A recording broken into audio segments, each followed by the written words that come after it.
at 40,406. I'm Debbie Monterey. It's 10:05. This is KMOX News. Sponsored by Stifel. At Stifel, we put everything into the success of our advisors so they can put everything into your success. That's why we're the top-ranked wealth management firm for employee advisor satisfaction. Stifel, where success meets success. Stifel, Nicholas & Company Incorporated, member SIPC and NYSE. Visit jdpower.com for details. The Chris and Amy Show on KMOX. Brought to you by Together Credit Union. Check out their new Empower checking account and earn 5% interest on balances up to $25,000. It's the Chris and Amy Show. Check it out. St. Louis, Mound City, we are going to have a great day today. Now, Amy Marks scores Chris Ranji on KMOX. Let's take it from the top. Hey, good morning, friends. It is Tuesday, July 23rd, and as always, we're going to have a good show for you today. Amy Marks scores Chris Ranji. Good to have you along and with you until 1 o'clock, until the Dave Glover Show takes over. We've got many ways to reach us. One of them is the phone number, 314-436-7900. You can text or call it. Leave a voicemail at 944-1120. We are on social media at Chris Amy KMOX.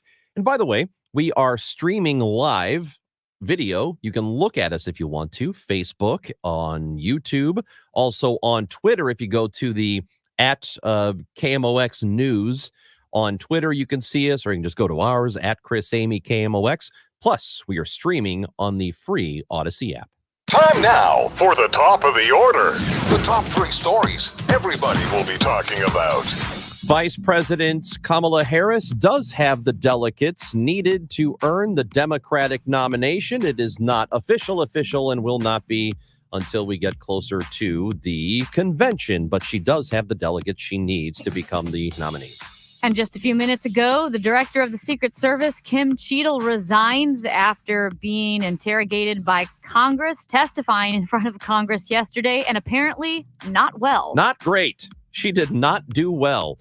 The Cardinals lose to the Pirates in Game 1 of a series in Pittsburgh last night by a final of 2-1. So yes, Amy, the most recent news, I think it's probably the biggest news that Vice President Harris, over the course of about 36 hours, was able to secure enough delegates. And of course, it has to become an official. There's a whole process. But the most recent news we got was, as you mentioned, not that long ago, where after a pretty disastrous testimony in front of the House committee yesterday, Secret Service Director Kimberly Cheadle has resigned. And we mentioned this a little bit yesterday, whether or not, and I am not saying it is not her fault.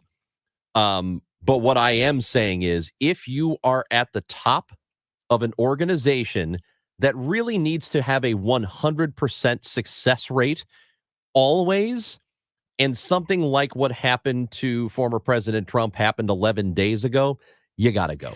Yeah. And also, I mean, that absolutely compounds the issue. But I mean, you could have even stopped at when you are at the top. When you're at the top of anything, a CEO of a company, a president of a university, as we saw all of those presidents under fire during the pro-Palestinian protests, when you're at the top, it's kind of the responsibility falls on you. It's part of the responsibility of being at the top. It's one reason why presidents and CEOs, one reason why, they make big bucks, they take a lot of responsibility. And those are people who are not in charge of protecting the president of the United States. So were this a less dire situation, she would still be taking a lot of heat. But the fact that it has to do with the security of the president of the United States now and going forward, and of dignitaries, she has to step down. And I will say this, I don't know all the details of everything that happened on the ground, and an investigation is coming, which we'll mention in a second. But it can't just be her. She's got to go, and she is going. She is resigning her position. But there's a failure on the ground there, too. By and large, the Secret Service and the agents that they hire are very, very good, very highly trained. They know what they are doing.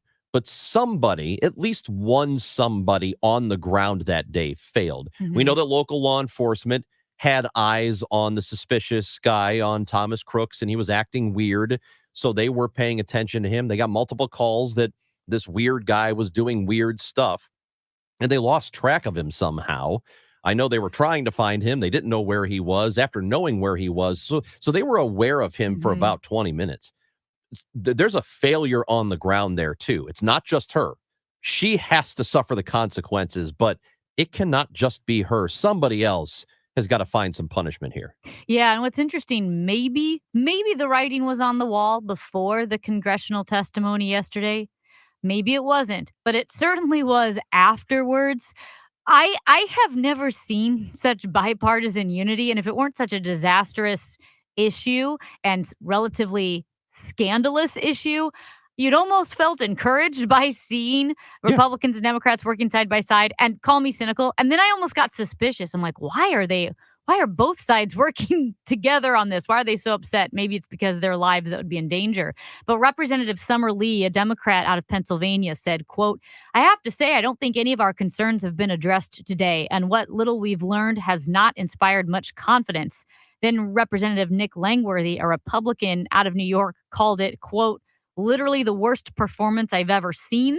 In a congressional hearing, he said, "You have brought more shame to your agency than I think that the assassination attempt has at this point." Yeah. I mean, she was skirting the issue. She wasn't answering questions. She was giving fewer answers and less clarity than she gave in other interviews. And you know what? It's one of two things. Either it's she's trying to, well, it's one of three things. She's trying to protect somebody. She's being overly cautious in terms of security for whatever reason, or she just doesn't know the answers.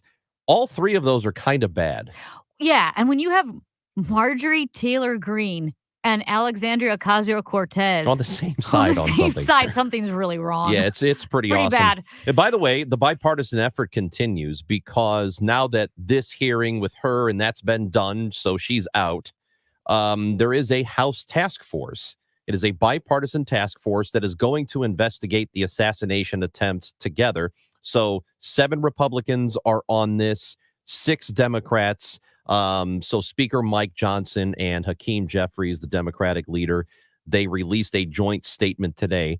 That task force is going to have subpoena authority. So it is the resolution is going to be voted on this week. So, and here it is, the bipartisanship on this continues.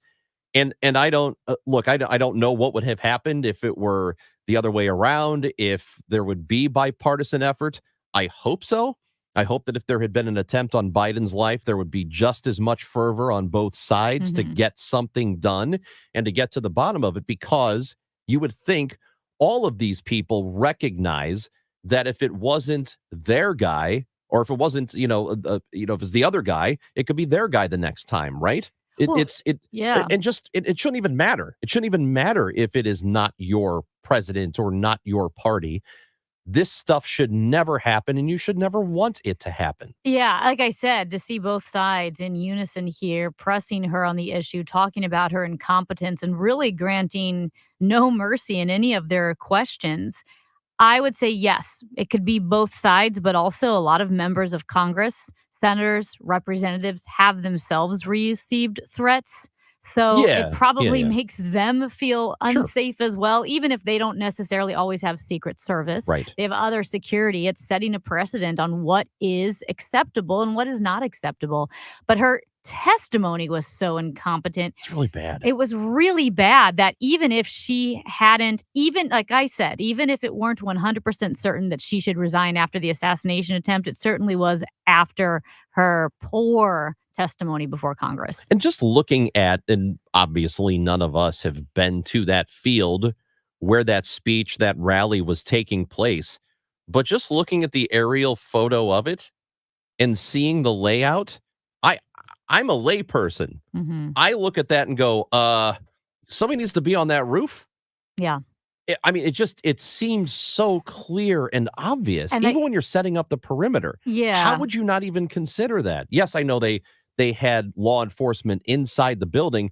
What about that whole giant roof that's up there? It didn't make any sense to me how that got overlooked. And I think she did not go there. I know she did not go there after the shooting.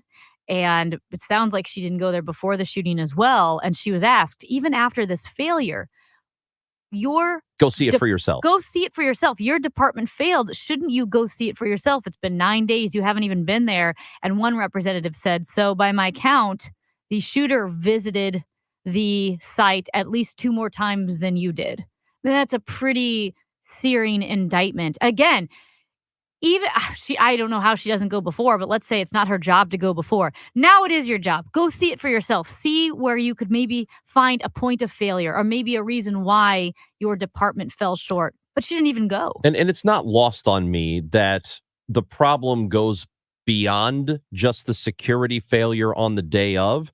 I'm going to argue, and I will continue to, that guy never should have had that weapon in the first place. I know that it was purchased illegally, but I'm sorry. There's no reason a civilian, in my opinion, should have a weapon like that can do what that weapon can do from 150 yards away. Just sorry. I do not agree. And we got this close to disaster because he had access to it and because security failed. So this was a failure on multiple levels. By the way, that task force that I mentioned, as you can imagine, I mean, this is, I think, intuitive. The 3 things they will be looking for: they want to understand what went wrong on the day of the attempt, they want to ensure accountability, and they want to prevent it from happening in the future. They want to prevent the agency failure. So that is what the bipartisan task force is going to do, investigating the assassination attempt on former President Trump. So I think we fixed that problem. On to the next. They could have just asked us, I'm pretty good at knowing when a slope is too slopey and when it's not too slopey. I can tell you that. What kind of excuse is that? And then they had what was that picture of the cow? It was a goat or something, wasn't it? It was a cow. By the way, you ever Goats seen a goat? are good. No, They can climb mountains. See, a goat is different. Goats, I don't know. You can't compare yourself to a goat. What is with a mountain goat? They could They're stand on magic. this. They could stand on this wall. It's unbelievable. But it was a cow, not famous for dexterity. Cows. Chris and Amy on KMOX. Hey, this is Charlie Brennan with a quick reminder. Schedule that annual eye exam. Routine eye exams not only diagnose vision changes, but can detect systemic diseases like diabetes, hypertension, high cholesterol, thyroid disease, to name just a few. Do what I do. Call Ophthalmology Associates at 314-966-5000. The doctors there: Greg Birdie, Ranj Malhotra, Samuel Berry, Robert Brusati, Andy Royer, will provide you with the area's most comprehensive eye exam. These doctors can also help with dry eye disease, the result of staring at screens, flying in airplanes, or living in a dry environment. Dry eye sounds harmless, but it can cause inflammation, blurred vision, and damage to the eye surface that's sometimes difficult to reverse. The doctors at Ophthalmology Associates are expert in diagnosis and treatment of dry eye disease. 314-966-5000, yourEyeDoc.com. The choice of a lawyer is an important decision and should not be based solely on advertisements. If you've been hurt on the job, you need the best. Onder Law. Hurt on the job? Call Onder Law today for a free review at 314 or 618-9000000. Paid for by government. Did you hear? A secret hoard of 1904 $20 Gold Liberty coins have been found. These gorgeous 1904p gold coins are as bright and shiny as the day they were struck, and less than 500 of these gold coins are available. Coin experts are calling this secret U.S. gold coin discovery a once-in-a-lifetime opportunity, and you can own a piece of the hoard. When you call, you are guaranteed a 1904 Gold Liberty struck at the iconic Philadelphia Mint. With limited availability, you must call now. These 1904 dated gold coins are still in uncirculated condition with brilliant luster. That is 120 years of history you can hold in your hand. To learn more, call 1-800-895-7664. Call now, and you'll receive a free bonus, a $75 value free with every order. Call 1-800-895-7664 now to secure your 1904p $20 Gold Liberty coins before they sell out. That's 1-800-895-7664. We all hear the radio ads about the IRS. They tell you to be afraid, to be scared, and they try to frighten you into calling. I'm not here to do that. Tax Relief Advocates is different. TRA is here to tell you that if you owe money to the IRS, whether it's $5,000, $50,000, or $500,000, we have a solution. It doesn't matter if you're sitting in your car, at work, or with your kids. No matter where you are, call now. 800-575-6481. Don't lose hope. TRA can eliminate or reduce what you owe to the IRS. Generous programs are now available that can give you a fresh start. Our passion is taxes and helping individuals fix their IRS problems. We have over 1,000 five-star reviews on Google and an A+ with the Better Business Bureau. You don't need to be afraid of the IRS any longer. End your tax nightmare today by visiting us online at TRA.com or call 800-575-6481. That's 800-575-6481. Tax Relief Advocates, real solutions for real people. Getting quality employees to fill positions in your company is essential, but finding those people can be a major hassle, unless you use ZipRecruiter. ZipRecruiter makes finding quality people a breeze. And right now you can try it for free at ZipRecruiter.com/free. With ZipRecruiter, one click sends your job to hundreds of top job sites. But more than that, ZipRecruiter's advanced technology identifies the candidates with the skills you need, sends you a list of great matches to review, then actively invites them to apply for your job. And the results speak for themselves. 4 out of 5 employers who post on ZipRecruiter get a quality candidate within the first day. That's right, the first day. Now you can focus on your business and let ZipRecruiter do the work finding the best people for you. See for yourself. Experience the ease, efficiency, and power of ZipRecruiter for free. Just go to ZipRecruiter.com/free. That's ZipRecruiter.com/free. ZipRecruiter.com/free. From city lights to neighborhood stories, KMOX's local newsroom keeps you informed. Always live on the free Odyssey app.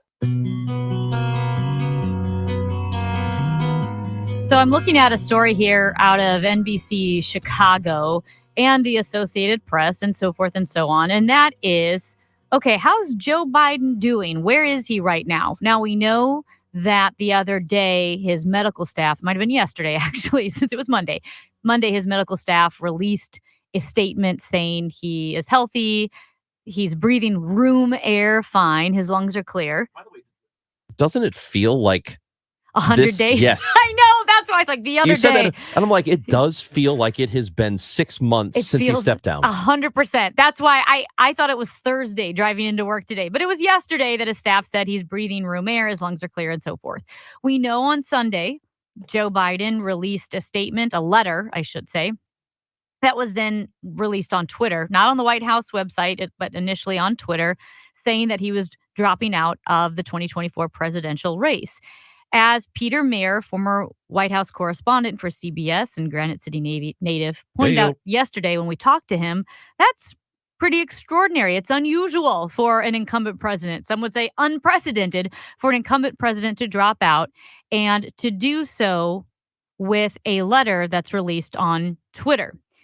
And I know that there have been conspiracy theories abounding and even some what I would call irresponsible statements from people, pundits that I don't consider insane. There are insane political pundits, but then there are some guys that I respect to a point. I don't think they're insane. And even they have made some irresponsible statements like, I want proof of life. And here's what I think. You can maybe use poor judgment, and it doesn't mean it's a conspiracy theory. Personally, I do think it's rather astounding that the current president, the sitting president of the United States, dropped out of the race with a letter and then had his medical staff say, no, he's fine. I would have loved for him, just because he is a leader, to release a 20-second video, something saying, hey guys, I'm recovering from COVID. I will talk to you later this week. Not because of conspiracy theories, but just because when you are a leader, there are millions of people looking at you just wanting to be reassured that things are okay. So I don't see this as a conspiracy. I think it as my initial response that it was poor judgment. Quick last note. There was a guy from National Review who he said his initial response that it was poor judgment, but then he thought, well, wait a minute.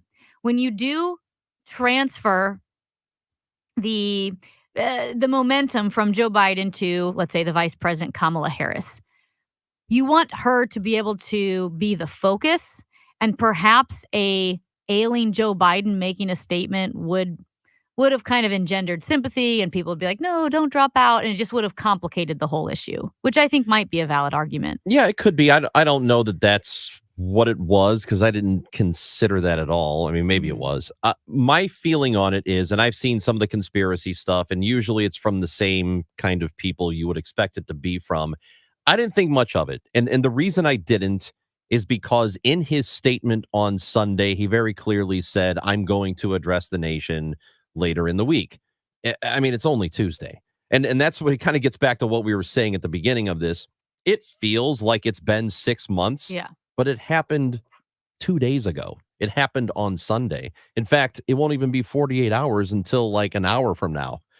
So it really hasn't been that long. Now, if we get to Thursday, which, by the way, he's supposed to have a bilateral meeting with Benjamin Netanyahu on Thursday. If we get to Thursday or Friday, and he has not given any kind of address to the American people, then I will start to think, okay, this is strange. I also know that any of his political trips that he had planned, and that's what they are calling them, political trips, have been canceled for the week and are going to be rescheduled. That could still be a function of COVID. The reason I haven't thought anything of it is because he is recovering from COVID. But it does, I see where people are coming from, that it makes a fertile ground for conspiracy people to do conspiracy stuff. But I would also argue those people are going to find anything to bring in a conspiracy on. But then there are people who are like me, that I'm not a conspiracy theorist, but read the room. And I feel like part of being a politician is being a politician. What I mean by that is Bill Clinton was pretty talented as a politician. He knew when the whole Sister Soldier moment, he knew things, when to say things, when to present himself, how to present himself in a way that you can't read in a textbook. Because you could legally break it down and say, well, Joe Biden hasn't done anything wrong. This is fine. Well, sure. But a talented politician can read the room. And I feel like a Bill Clinton would have said something.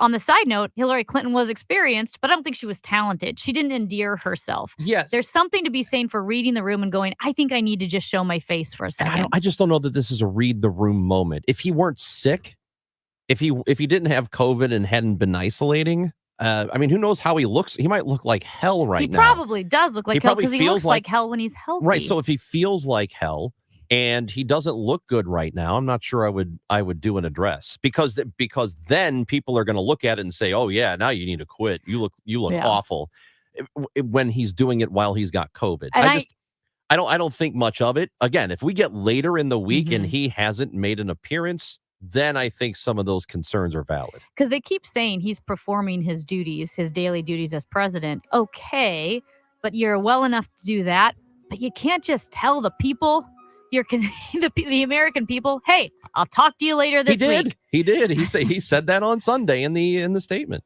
Hey, we've got Joel Goldstein because we love experts in things that most people aren't experts in. Joel Goldstein is an expert in the vice presidency. He is the foremost expert in the country, and St. Louis University has him. So we're going to talk about who the running mate for Kamala Harris might be. That's coming up next on KMOX. It's time for a $98 AC tune-up. Patriots like President Trump never stop fighting for their country. Because Trump knows America's on life support and says Dr. Bob Onder can help him save it. Trump's endorsed Dr. Bob Onder for Congress, calling him an incredible America First patriot who will fight tirelessly for our families and conservative values. Dr. Bob Onder, the Trump-endorsed America First conservative. Kurt Schaefer is different. Trump calls Schaefer weak on MAGA because Trump knows his record, voting to let foreign-owned entities buy up Missouri farmland. Now China owns over 40,000 acres. And Schaefer's campaign took $30,000 from a Chinese-owned company. He won't make America great. He'll make China rich. If given the chance, Schaefer will do it again. Win It Backpack is responsible for the content of this ad. Paid for by Win It Backpack. Not authorized by any candidate or candidates committee. WinItBackpack.com. I love seeing all the shows at the Muni. It's the 106th season. It's full of Broadway hits. Fiddler on the Roof is running this week. It has great seats still available. Hurry up. Don't miss out on seeing this unbelievable show at St. Louis's favorite outdoor theater. All the tickets are on sale now. Tickets are still available to other great shows. Don't miss Waitress or In the Heights. I love the music in those shows. Get yours at muni.org or 314-361-1900. And you can always head to the box office in Forest Park. I'll see you at the Muni. At 10:30, Sun and 79 downtown at the Arch. Republican House Speaker Mike Johnson reacts after the resignation of Secret Service Director Kimberly Cheadle in the aftermath of the failed attempt to kill former President Trump. Now we have to pick up the pieces. We have to rebuild the American people's faith and trust in the Secret Service as an agency.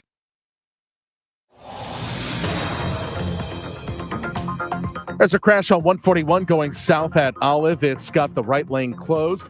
Sunshine mixes with clouds this afternoon with a high of 88. For tonight, clouds, low 71. For tomorrow, sun and clouds, high 92. And the weather is sponsored by the Penn Mutual Life Insurance Company. At Penn Mutual, they believe that life insurance is the central part of a sound financial plan and that it can make an enduring impact for generations to come. Talk to your independent advisor or go to pennmutual.com/STL. Penn Mutual, trusted for life. Sun 79 downtown. I'm Michael Calhoun, KMOX News. Sponsored by Design Air, St. Louis's leading air conditioning repair service. Hey, everyone, this is Charlie Brennan. This is the perfect time to make sure your air conditioner is ready for what could be a brutal summer.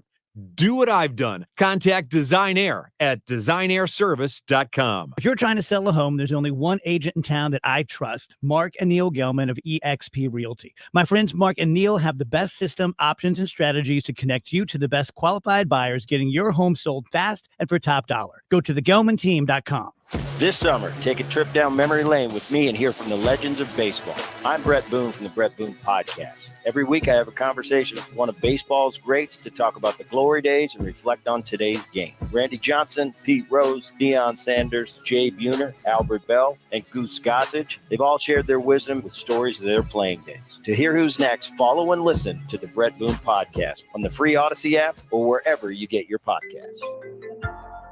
Whether you're looking to fill low spots in your lawn, backfill that new retaining wall, or mulch your trees and flower beds, St. Louis Composting has the compost, soil, or mulch you need to help your plants and garden look its very best. Visit our website, stlcompost.com, for more information. Broadcasting from the Underlying Tree Lawyers, GetJim.com studios. KMOX. Hi, this is Kevin Wheeler, and I want to tell you about the 213 Flashpoint Complex, which is available at one of my favorite places, Supplement Superstores. Now, this is a metabolism drink. You have one in the morning, one in the evening. It helps you optimize fat loss around the clock. Yeah, even while you're sleeping. So it'll fight and eliminate cravings. It gives you all day focused energy with no crash. At night, it lowers cortisol levels. That'll aid in recovery and helps you get that restful night's sleep as well. 213 Flashpoint is available at Supplement Superstores. Find your location at supplementsuperstores.com. If you have a problem with the IRS, believe me, it's not going away on its own. The IRS never gives up. They have endless resources, so they control the game. Well, your tax problems can end. I'm attorney Lance Drury with the Drury Law Firm,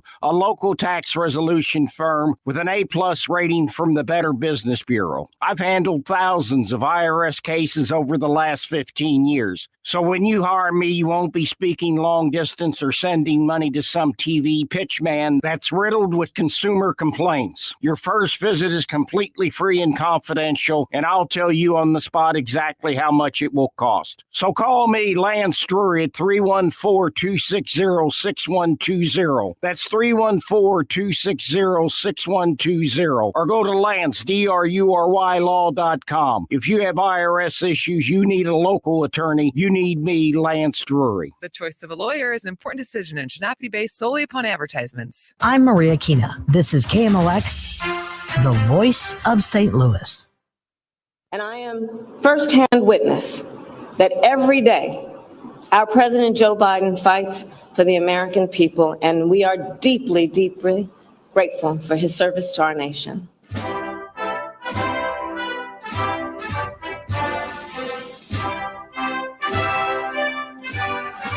Chris and Amy on KMOX.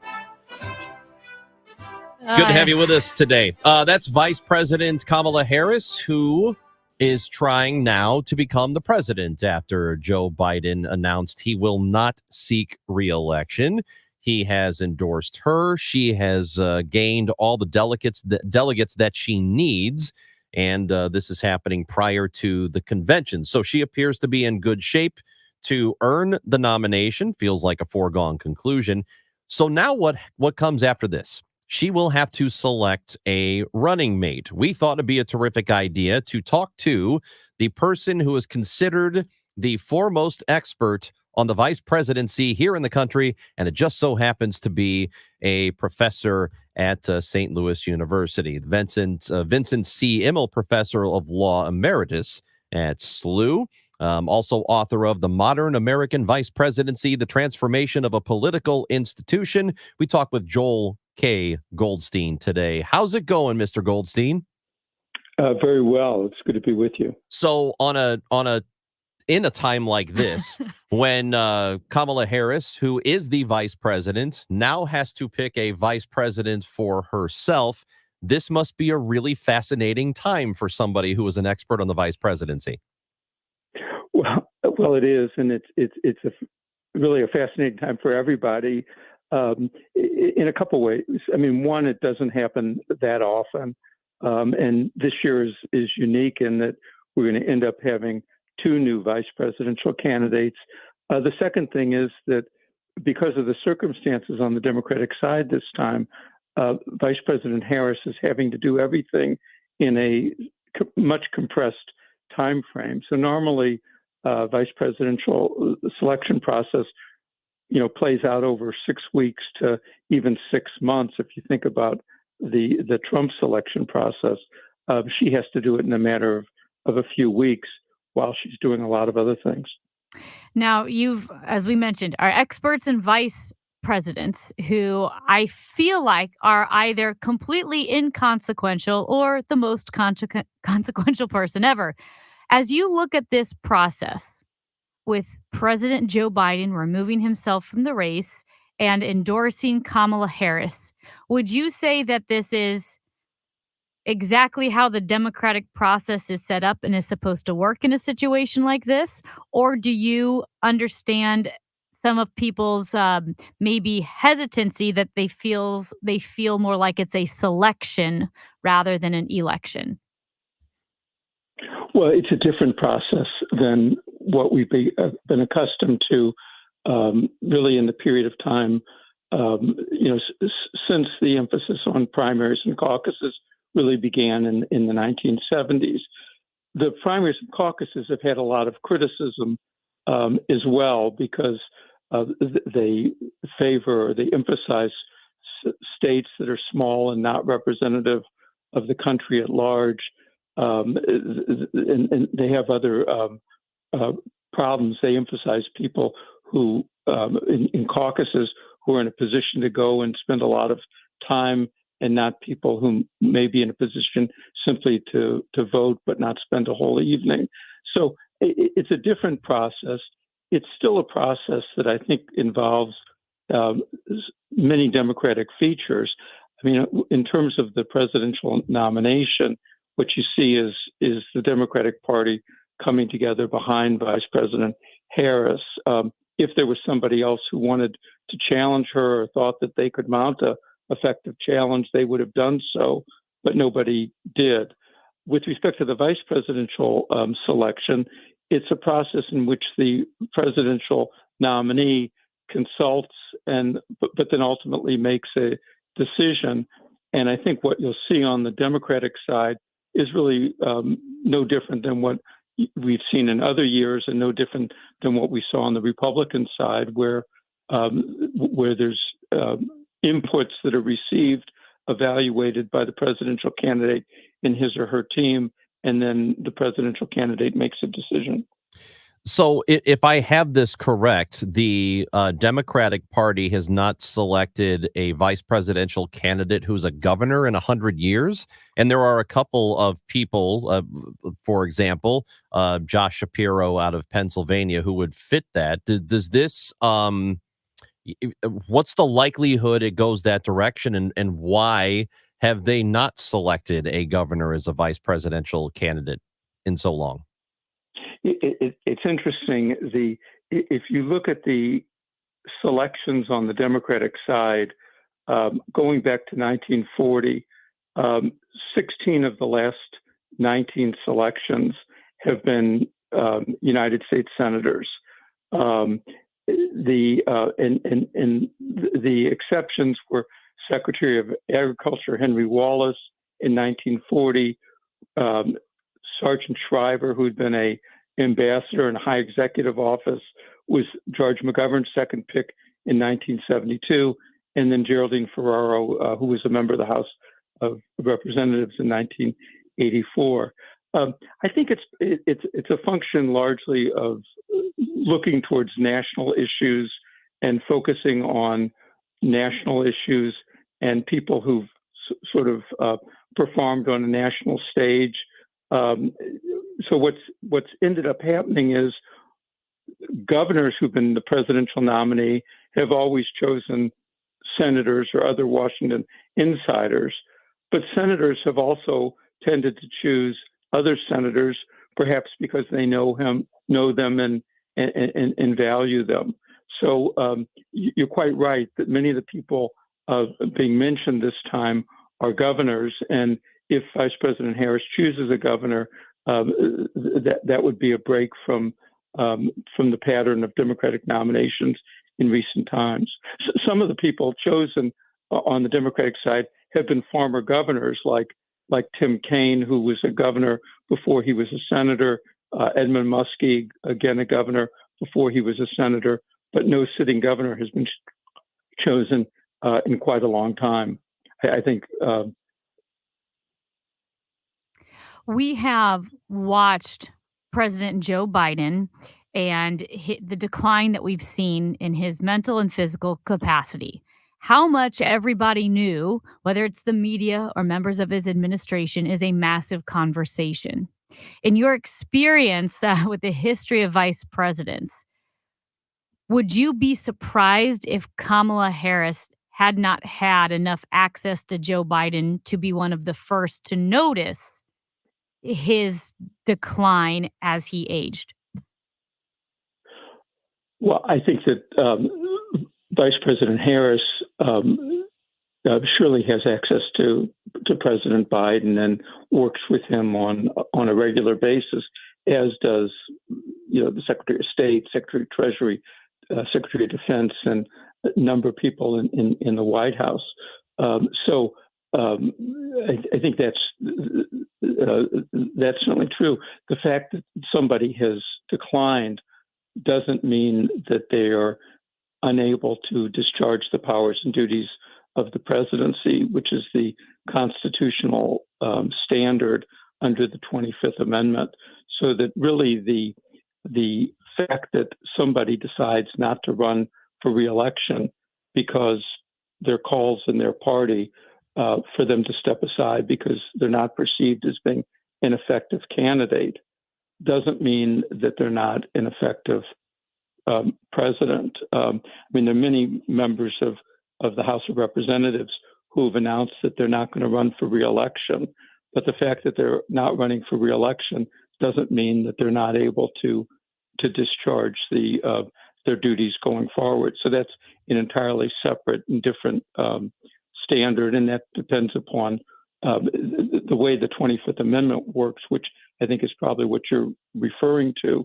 And the idea was that the people who were working with the president on a regular basis, the vice president and the heads of the executive departments, would be in a position to observe the president and to make a judgment as to whether he or she was able to discharge the powers and duties of the office. And from what people who've worked with him have said, they've all stated that he is very much able to discharge those duties.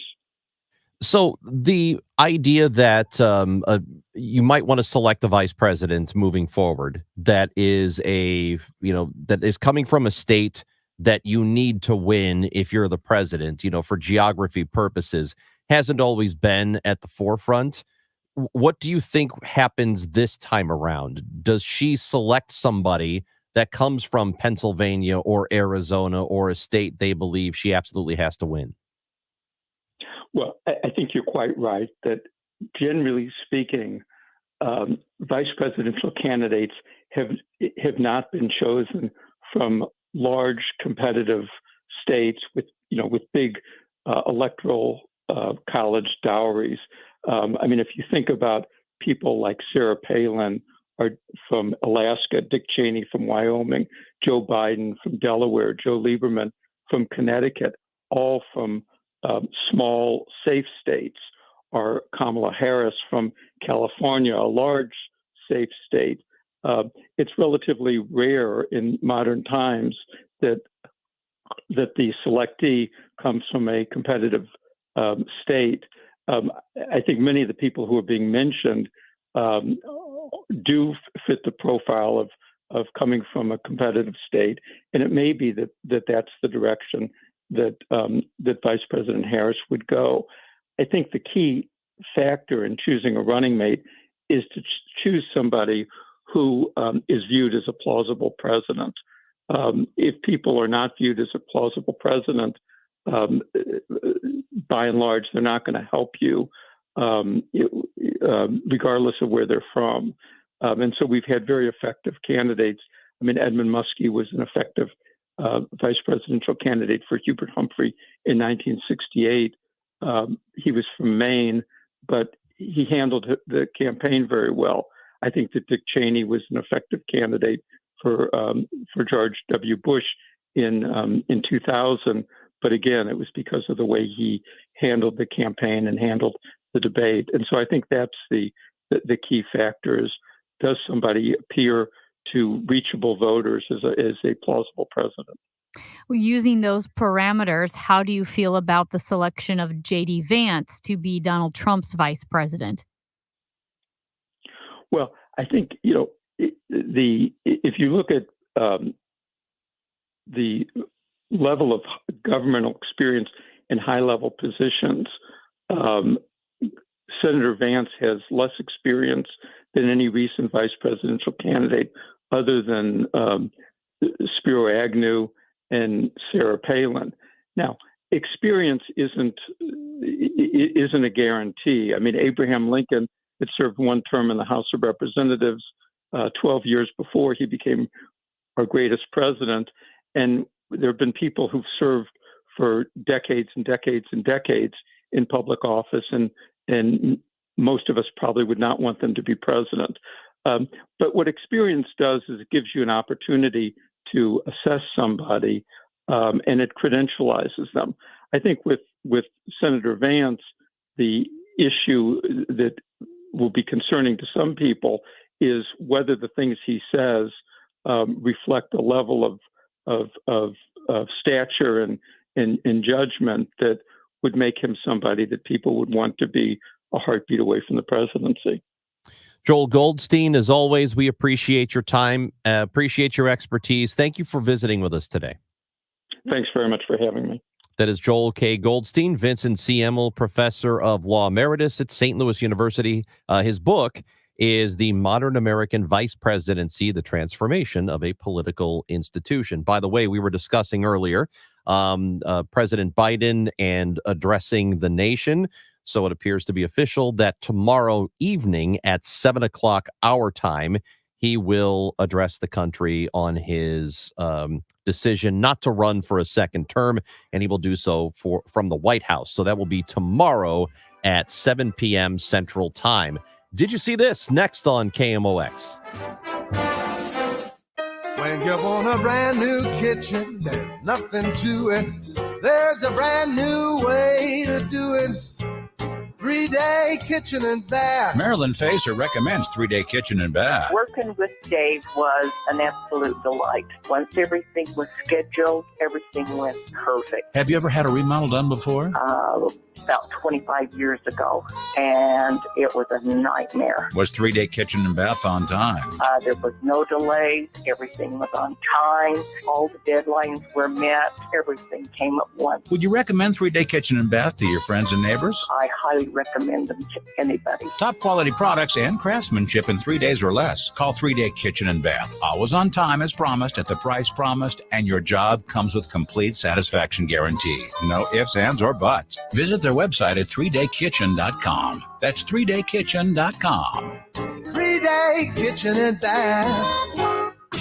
What do Donna Vogt, Janet Williams, Susan Honor, and Jonathan Hurst have in common? They're just some of the best fans in baseball and winners of a pair of tickets to an upcoming game at $100 to Rawlings.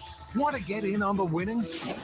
To get entered, head to KMOX.com/contest and upload a photo of you decked out in your game day attire. The best fans in baseball, presented by KMOX and Rawlings, the mark of a pro. Paid for by government. Did you hear? A secret hoard of 1904 $20 Gold Liberty coins have been found. These gorgeous 1904p gold coins are as bright and shiny as the day they were struck, and less than 500 of these gold coins are available. Coin experts are calling this secret U.S. gold coin discovery a once-in-a-lifetime opportunity, and you can own a piece of the hoard. When you call, you are guaranteed a 1904 Gold Liberty struck at the iconic Philadelphia Mint. With limited availability, you must call now. These 1904 dated gold coins are still in uncirculated condition with brilliant luster. That is 120 years of history you can hold in your hand. To learn more, call 1-800-973-3077. Call now and you'll receive a free bonus, a $75 value free with every order. Call 1-800-973-3077 now to secure your 1904p $20 Gold Liberty coins before they sell out. That's 1-800-973-3077. I'm Tom Ackerman with this month's Siteman Cancer Center Spotlight, and we are focusing on mental health. Joining me is Dr. Jessica Vanderland, psychologist with Siteman. We offer a number of therapy groups for Siteman patients and their families. These are all, again, focused on cancer-related distress and issues. We also provide short-term individual therapy. Again, cancer focused. Special thanks to Siteman Cancer Center, national leaders in cancer. For more information, go to siteman.wustl.edu. Tom Ackerman for Busey Bank. We proudly recognize the Lime Child and Family Center as a building community partner. The center provides high-quality early education and support for families, regardless of their financial situation or a child's development level. Busey is proud to support programs that address all areas of child development, with a special emphasis on the social-emotional skills necessary for future success. Learn more at limechildandfamily.org. This is Pat Buring, Executive Vice President of Busey Bank. The Lime Child and Family Center has been building community in South County for close to 50 years. In that time, need led to growth. Licensed today for 121 children, the center also offers parents resources, referrals, and support so they can provide more stable homes. We at Busey know strong families mean strong communities. Join us. Get involved. Help your neighbors as we continue building the communities we call home. Celebrate National Carpet Cleaning Month with Zero Res and get 3 rooms of carpet clean for just $129 and get a 4th room for free and take $75 off your air duct cleaning. Call right now, 314-474-2020 or book online at ZeroResSTL.com and take advantage of the savings. Are you ready to shape the future? Missouri is crafting its master plan on aging, and we want to hear from you. Visit health.mo.gov/aging to share your thoughts, ideas, and concerns. We can create a vibrant, inclusive future for all generations. Don't let a cold, sinus infection, or allergies ruin your day. Breathe easier, sleep better, and feel healthier with Navage. Visit Navage.com, Walmart, Walgreens, CVS, or a store near you. I'm Dave Glover. This is KMOX, the voice of St. Louis. Did you see that thing? I can't believe it. Something is obviously wrong. This is a joke, right? Are you freaking kidding me? No way! You gotta be kidding me. Don't feel bad. There's no way you could have known that. Now, did you see this with Chris and Amy? As it turns out, people like spending less money for things that they buy. What? I know. 93% of McDonald's locations voted to extend their $5 meal deal promotion, which was scheduled to end this month. Apparently, customers are loving it. No kidding. That's what they said. Yeah, and they really don't want the price hikes to continue. So McDonald's has realized the $5 meal deal is attractive to people who want to spend less money for food. So what you're telling me is that one of the largest companies in America, in the world, didn't have to jack up their prices? I think that might be it. Oh, man. I know. Interesting. Very, very interesting. It's like first we heard out about the Egg Council their collusion. Yeah. You're going to have a very difficult time convincing me that most of these big companies did not jack up prices to take advantage of people post-pandemic and then just left the prices up because they knew they could. Because it wasn't going to get blamed on them. It was going to get blamed on somebody else. It's almost outraging if you think about it. Hey, we have we were talking about mountain goats earlier. Yeah. So I asked Tyler, our other producer. We have Matt Pajeski and Tyler Rosen. I said, hey, Tyler, I need you to get to the bottom of mountain goats and why they're able to scale the walls and the mountains like they're able to. Like a 90-degree angle almost. How did they climb it? I don't know. Tyler says that mountain goats have cloven hooves with 2 toes that spread wide to improve balance. Why is the visual that I'm picturing super gross? Rough pads on the bottom of each toe provide the grip of a natural climbing shoe. Mountain goats are powerful but nimble and can jump nearly 12 feet high in a single bound. What? That sounds like the kind of lie you make up when you're a kid. My dad can jump 12 feet high. Oh, can he? So I kind of feel like I don't care what AI developments we make. You can't make anything cooler than a mountain goat. I don't know. Cloven hooves with 2 little toes. I read all of that and I still don't get it. And 12 feet in a single bound. I still don't get it. Why aren't we putting mountain goats to work for something? Unbelievable. They're probably not trainable. Anything's trainable if you train them right. Did you see this new statistic? Yeah. What do you believe the percentage is of people who believe they're going to be wealthy someday? 80. It's a little lower than I thought. It is 33%, Really? according to Talker Research. Interesting. 33% believe they are going to be someday wealthy, Oh. which is very much not reality. Well, I just want to say, did you see this? Ladies and gentlemen, keep listening because we're giving away Santana and Counting Crows tickets today. That's right. You may not get wealthy, but you'll get tickets maybe. Maybe not even tickets, but you might.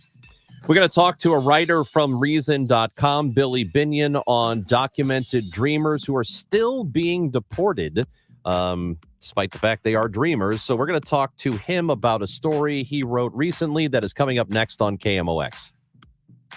Today, we're constantly taking photos and videos to remember our favorite moments. But what about those captured before the smartphone? What about the memories tucked away on aging VHS tapes, film reels, or in fading photos? These cherished memories are fading away with time, vulnerable to threats like heat, moisture, and mold. But fear not, there's a solution to safeguard your legacy.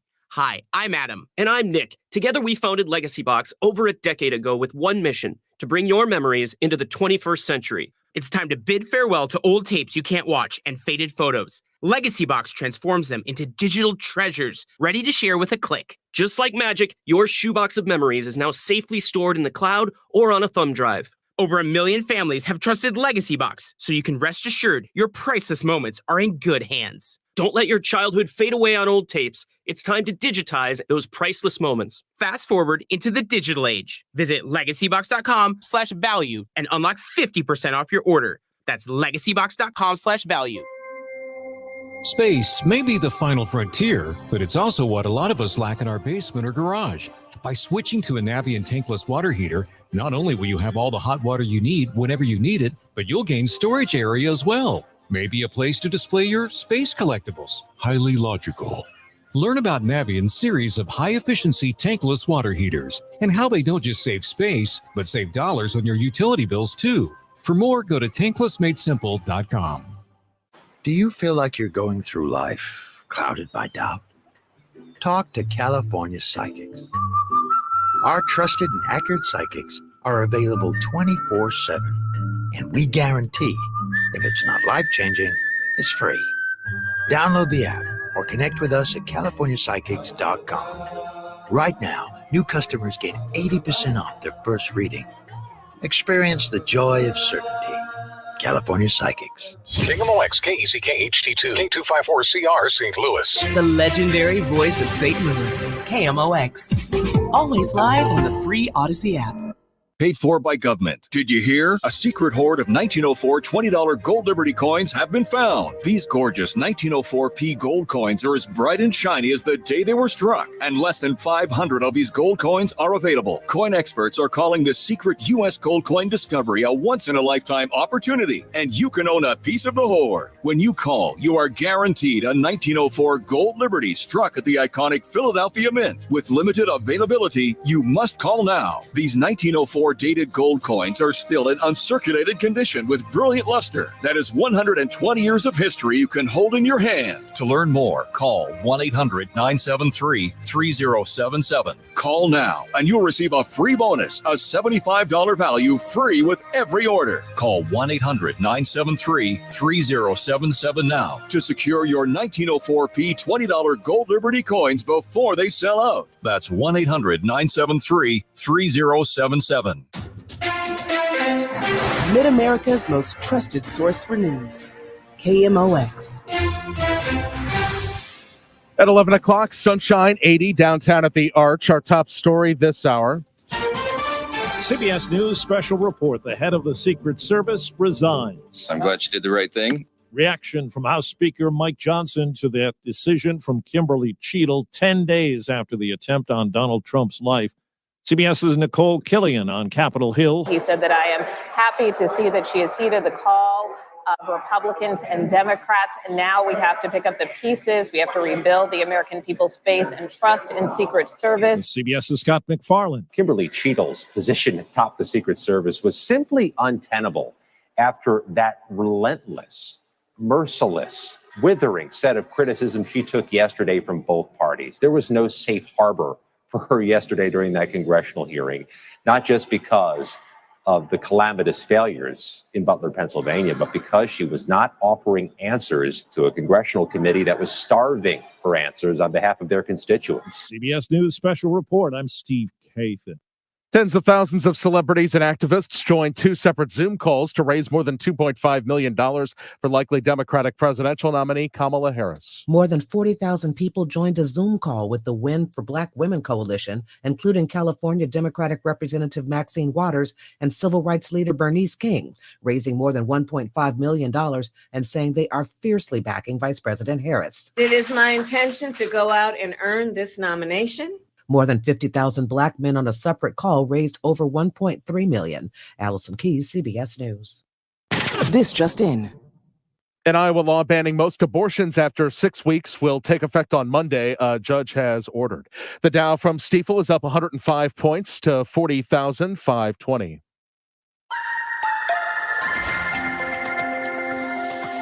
Sun mixing with clouds this afternoon, high 88. The best chance for a spotty afternoon or evening thunderstorm is south of the city. Partly cloudy, low 71 tonight.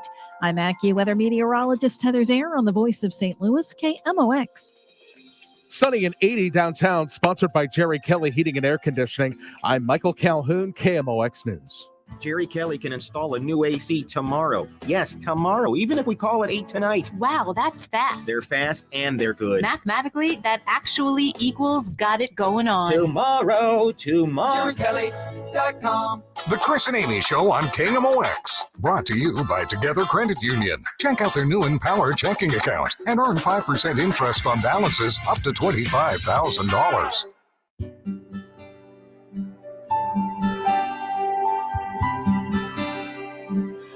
Well, a lot of us have heard about Dreamers instituted during the administration of President Barack Obama, deferred action for childhood arrivals for kids who were brought here not under their own volition, of no fault of their own, by parents who entered the country illegally. And Dreamers allows those individuals to stay. Many of them have lived here 5, 10, 15, 20 years. But what do you know about documented Dreamers? These are children who came to the U.S. lawfully. Well, their parents came to the U.S. lawfully, but face self-deportation if their parents can't help them get a green card. It's a tragic situation for about 250,000 people in our country. And someone who's reported on it extensively, has written about it in Reason Magazine, is the associate editor for Reason, Billy Binion. He joins us now. Billy, thank you so much for your time this morning. Thanks for having me on. I know whenever we get into issues of documentation and immigration and citizenship, it can be confusing. But for people who haven't heard the term documented dreamers, what do they need to know? Sure. I agree with you. Immigration is an incredibly complex issue. This one is fairly easy to understand. It sounds so ridiculous that I think a lot of people, when they hear the explanation, are like, "Well, that just can't be true because it sounds so absurd." But um, it is true that people who come to this country, let's say, their parents come on a work visa, and their family comes along on a dependent visa. If they cannot get a green card or another visa by the time they age out of dependent status at 21, then they essentially get kicked out of the country. And so it affects primarily people who come from countries where there are really long backlogs to get a green card. And I say that because essentially when you get in line for a green card, when you get in this country, there are country of origin caps. So if you are from a country like India or China, where they have placed a cap on how many green cards they can allot to people of that nationality per year, then you're essentially, you're screwed at this point, because a new applicant coming from India legally, let's say they come on an H-1B visa, which is a skilled immigrant visa, the wait time to get permanent residence is 134 years. Because the U.S. government only gives out, a certain number of green cards each year, and only 7% can go to one country, to each country annually. So if you're from India or China, countries that disproportionately send a lot of high-skilled immigrants, then you're essentially, discriminated against because of your nationality. So we have kids that, like as you mentioned, most people or a lot of people know what DACA is, which protected kids who came to this country unlawfully through no fault of their own. But if you came here lawfully through no fault of your own, and also only know this country as your home, then when you turn 21, if you are not able to wade through the insane bureaucratic backlog to get a green card, which no one has 134 years, and if you cannot get another visa in like a lottery, which is just luck, then you often have to self-deport to a country where not only that you don't know, but you might not even speak the language. It's a horrifying kind of dilemma that has gotten a lot of bipartisan support to fix it on Capitol Hill, but they have not been able to get it over the finish line. So, about 250,000 of these kids are staring down, having to go back to India. The person I wrote about in the piece you're talking about most recently, his company was able to get him a spot in Taiwan. He has no connection to Thailand. Sorry, no connection to Thailand. No family in Thailand. He doesn't speak the language. But that was basically his only option. So that bipartisan bill, which was primarily a border bill that was proposed and voted upon and passed, but never got to the House. How much of that, if any of the funding that was to go to that would have helped alleviate this problem? So I think you're talking about the NDAA, which this was put. It's not really a funding issue. It's more so they just need to Congress needs to come together and close this loophole for kids who came here lawfully and face deportation when they turn 21. It has been proposed as a separate bill in the House by Deborah Roth, a Democrat, and then it's been proposed in the Senate, essentially an identical bill by Rand Paul, a Republican, and Alex Padilla, another Democrat. It is not what, as that shows, this is not a partisan issue. When they tried to put it as an amendment in the funding bill, Chuck Grassley said he didn't approve of that, and then he kind of stopped the vote on that amendment. I think what's basically happening is that immigration has become a culture war issue instead of a policy issue. It is a policy issue, but we're, in Congress, people are essentially using it, as a bartering chip, which is just kind of how politics works, but it's leaving these people in limbo, despite the fact that there is wide agreement that they shouldn't be in limbo. If wait times are over 130 years, is it not partly an issue of staffing and there just aren't enough people to process immigrants who are trying to stay for longer? So, of course, the immigration system is bureaucratic, and that's part part of the issue, but the main issue here when I talk about 134 years, it's because of those country of origin caps. So, the federal government only gives out there are finite amount of green cards that it will allot each year, and only each country can only get 7% of those. So if you're coming from a European country, you don't have to wait in line usually, because there are just enough. The ratio of applicants to available green cards in that 7%, it means you don't have to wait in a long line. Whereas there are a lot of high skilled immigrants that come from places like India and China. So if you're coming from one of those countries, despite the fact that you have gotten an H-1B visa, you have shown that an employer thinks that you are adding something to this country that someone else couldn't add. You are only waiting in line because of where you were born. Yeah, that's like I am thinking of that because we have a MasterCard headquarters here, and obviously they're a global country, a lot of workers as well from India. And as you mentioned in your story, the 1.8 million cases in the backlog, over 1 million of those are from India. And with the 7% cap, that puts people from India at a disadvantage with very, very long wait times. I know I'm just restating what you said, but it's a very real situation here in the St. Louis area we see. Right. I mean, and like because of how many people are coming from India and China, especially India, you essentially, if you're a new applicant coming in 2024 with the current situation, there is just no chance that you will ever get a green card, because obviously 130, I mean, that just requires defying mortality. And so these cases will continue to pile up, and we will continue to see kids who came here, at 5 years old, only know this country, don't speak the language back from where they came from in India or China, whatever the case, who are forced out of this country. One woman I talked to, a few years back reporting on this, came here when she was 8 months old. I mean, like meaningfully, this is the only country she's ever known. And then another story that I talked about in this piece, someone who is from the Netherlands, where there isn't a backlog, but his parents came on a visa when he was 7 years old on a small business visa. And there is no pathway to permanent residence if you come on a small business visa. So while his parents can continue extending, and they started a jewelry business in Iowa, his parents can continue being here lawfully and extending that visa if they meet certain requirements, but he had to deport to Belgium, despite the fact that his dad is suffering with a grave form of kidney disease. And I mean, it's really tragic. It separates people very needlessly from their families, despite, like I said, this being the only country and home they've ever known. So then, and the most perverse thing, and you mentioned this at the top, but I think DACA, the program that protects people who came here illegally, it has wide bipartisan support as well. But if the man who came here as a kid from the Netherlands, whose parents, who I mentioned, came on a small business visa, if they had come here illegally, he would have been protected. So it has this very perverse kind of incentive. Politicians on both sides of the aisle talk a big talk about coming here the right way. Okay, well, these people did, and they're being punished for it.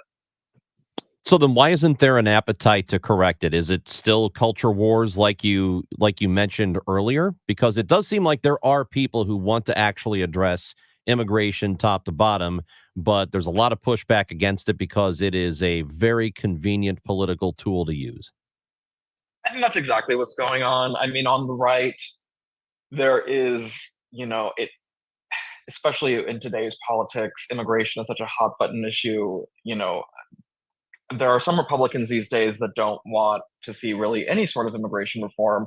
And then if you ask a Republican, well, on the left, what's the issue? They might say that, some Democrats insist on comprehensive, immigration as opposed to something going piece by piece. I think there's nothing wrong with passing this as a standalone bill. You know what I mean? Why does it have to be part of this huge comprehensive border package? That would take away the bartering chip and the kind of strategy that we see in our politics. But the bills proposed in the House and the Senate are standalone bills. They're like 3 pages long. Everyone can go read them. It's not part of this, immense border bill that would, make people's heads spin. If we could pass this bill, it would simply only close this loophole that needs to be closed. I before we let you go, I know you talk extensively, report and tweet on X, and you're a great follow at Billy Binion, Binion, on Twitter about the criminal justice system. And there's been a lot of discussion looking at Kamala Harris, her history as Attorney General in California, and then the Trump campaign using unfair cases to kind of smear her record. Kind of along those lines, we spoke recently with David French, who wrote in the New York Times about Marcellus Williams. And his opinion piece is Missouri about to execute an innocent man? And how new DNA evidence has come out, really showing that Marcellus Williams, who is on death row, most likely did not commit this crime. It's been a big story here in Missouri. The attorney general has pushed back against that DNA evidence being used. Am I saying that right, Ranj, about going forward with the execution? Yes. Yeah. Yep. And I didn't know if you guys had followed that story at all or wanted to bring attention to it. I know there are stories like this across the country, but is this something that you are seeing and following, where the criminal justice system and current prosecutors and attorney generals aren't taking into account new evidence that some of these people might be innocent? Yes, I mean, that's a great question. There's another case in Missouri right now. I don't know if you guys have followed the case of Sandra Hem. She has been in prison for 43 years, and the Missouri Attorney General is fighting tooth and nail to keep her out, despite that a judge found that she had established evidence of her actual innocence. The common thread that you see in a lot of these cases is that our system, and I know criminal justice is very, very polarized. I think if there's one thing we can all agree on, though, is that when there is evidence of innocence, our system should prioritize that over procedure. And what our system does prioritize is procedure over evidence in these cases. So, like, let's say, many years have gone by, a window has closed. Prosecutors and courts will often use bureaucracy and procedural rules to just kind of shut it down and say, okay, that's set in stone now. I think that's very perverse, and I don't think that's something that, whether you're Republican, Democrat, Libertarian, whatever. I think if someone comes for an attorney, an advocacy group, whatever, if they are able to establish that there is a real chance this person didn't commit a crime, the least we can do is not kill them. Yeah, it seems like there is very much this, and I don't know if it is pride or it's stubbornness, or it is a combination of all of it, that they don't want the procedure, the process of getting to the result, to be wrong. Therefore, they refuse to look into it. Right, and I think a lot of prosecutors and district attorneys' offices think it is an indictment on their office, like an admission of failure. Yes. And in some sense it is, but so what? I mean, people are human. Exactly. People are human. Government is essentially in a monopoly on force and power, and it's very hard to hold them accountable because there is no competition for the government, which is why I think, it's important to keep shedding light on these cases and putting pressure on these prosecutors to understand that, the system does get it wrong sometimes, and it is okay to, in those moments, take hold of the evidence and see if it's withstands scrutiny, and put that above procedural rules and legalese. That is Billy Binion, associate editor at Reason.com. I highly recommend you follow him on Twitter /X at Billy Binion. Thank you so much for your time today. We really appreciate it and hope to talk to you again. Thank you so much for having me. It's the thing, I don't think most attorney generals, most DAs, prosecutors, whatever, realize is that if the state ultimately gets it right when it pertains to an innocent person who had been wrongfully convicted and finally gets released, I don't think they understand that people aren't going to care and be mad at them. Yeah. They just want it to be gotten right. And they're not going to look back and say, you screwed this up. Well, no, all they care about at this point is getting that innocent person out of prison. It's short-sighted to think that people that doing the right thing, following the actual evidence would, if anything, restore trust in the justice system. Important to note that while Attorney General Andrew Bailey has asked the Missouri Supreme Court to set an execution date, which they did, Wesley Bell, back in January, the St. Louis County prosecuting attorney, we had him on just yesterday. We had him on yesterday. He did file a motion in St. Louis County Circuit Court asking the court to vacate the judgment against Marcellus Williams. So we hope to talk to Mr. Williams in the coming months. I cannot imagine being on death row for a crime you most likely did not commit. Remember, in America, it's presumption of innocence. And if you have evidence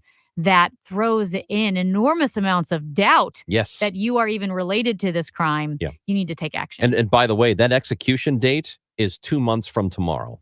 So his time is running out. It's Chris and Amy on KMOX. CARE STL Health proudly hosts Project O, the 5th annual opioid awareness walk run in Forest Park, August 3rd. Choose from a 5K or 1 mile route. Registration is free, with donations appreciated. There will be giveaways and awards for attendees. Join CARE STL Health as they amplify awareness of the opioid crisis, honor those lost to addiction, and bring together community resources to support those affected by the opioid epidemic. CARE STL Health Project O walk run is Saturday morning, August 3rd in Forest Park. Visit carestlhealth.org to register. Well, the word is definitely getting out because Genesis of St. Charles had a record month in June, with people stopping in to see the beautiful new showroom and the incredible selection of gorgeous Genesis vehicles. And if you stop in to Genesis of St. Charles, ask about their July specials. Too many to list right now, but I can tell you 5.99% APR financing for 72 months on most Genesis models with approved credit. A quarter-mile east of Mid-Rivers Mall Drive off 70 or online at genesisofstcharles.com. Join Mark Patrick seminars and lose weight or stop smoking guaranteed. Early bird special, only $49.99. Seminars Wednesday, August 14th at the 4 Points by Sheraton, St. Louis, Fairview Heights. In Fairview Heights. Weight loss seminar, 5:30 p.m. Stop smoking seminar, 8 p.m. A weak White House, an invasion of illegals, and the woke mob attacking our values. That's what Phil Cristofanelli is fighting for Missouri's future. He supported sending the National Guard to secure the southern border. He defunded sanctuary cities. And Phil Cristofanelli backs the blue to keep our neighborhoods safe from gangs, fentanyl, and human traffickers. He's been named one of Missouri's most conservative legislators year after year. Cristofanelli stands up to the radical left and weak-kneed Republicans. Pro-life, he helped pass one of the nation's strongest anti-abortion laws and defunded Planned Parenthood. Pro-Second Amendment, he stood up for our gun owners and constitutional rights. And Cristofanelli is keeping men out of girls' sports and locker rooms. Phil Cristofanelli, an unwavering conservative for state senate. Paid for by friends of Phil Cristofanelli, Dan Raker's treasurer. Wait a little longer. Great. You may have just increased your lifetime income by tens of thousands of dollars. That's how Social Security can work for you. The longer you wait, the more money you may get. Deciding when to start taking your Social Security benefits is one of the most important retirement decisions you'll make. Kyle Jones and Matt Allgaier and the team at Fire Capital Management, formerly Heisey Advisory Group, can show you the options and help make the right decisions for you and your situation. Call them today, 314-328-4400. You spent decades paying in, optimize what comes out. Kyle Jones and Matt Allgaier and the Fire Capital Management team can help you squeeze every penny out of your Social Security benefits. Call now, 314-328-4400. That's 314-328-4400. Firm is not affiliated with the U.S. government. Investment advisory services made available through Pine Ridge Advisors, LLC, a registered investment advisor. Securities made available through AE Financial Services, LLC, member FINRA and SIPC. Paid for by government. Did you hear? A secret hoard of 1904 $20 Gold Liberty coins have been found. These gorgeous 1904p gold coins are as bright and shiny as the day they were struck, and less than 500 of these gold coins are available. Coin experts are calling this secret U.S. gold coin discovery a once-in-a-lifetime opportunity, and you can own a piece of the hoard. When you call, you are guaranteed a 1904 Gold Liberty struck at the iconic Philadelphia Mint. With limited availability, you must call now. These 1904 dated gold coins are still in uncirculated condition with brilliant luster. That is 120 years of history you can hold in your hand. To learn more, call 1-800-973-3077. Call now and you'll receive a free bonus, a $75 value free with every order. Call 1-800-973-3077. 3077 now to secure your 1904P $20 Gold Liberty coins before they sell out. That's 1-800-973-3077. Rich Orris hosts the Kingdom OX Home Improvement Show, presented by Mosby Building Arts. Saturday at 11 on the Voice of St. Louis, Kingdom OX.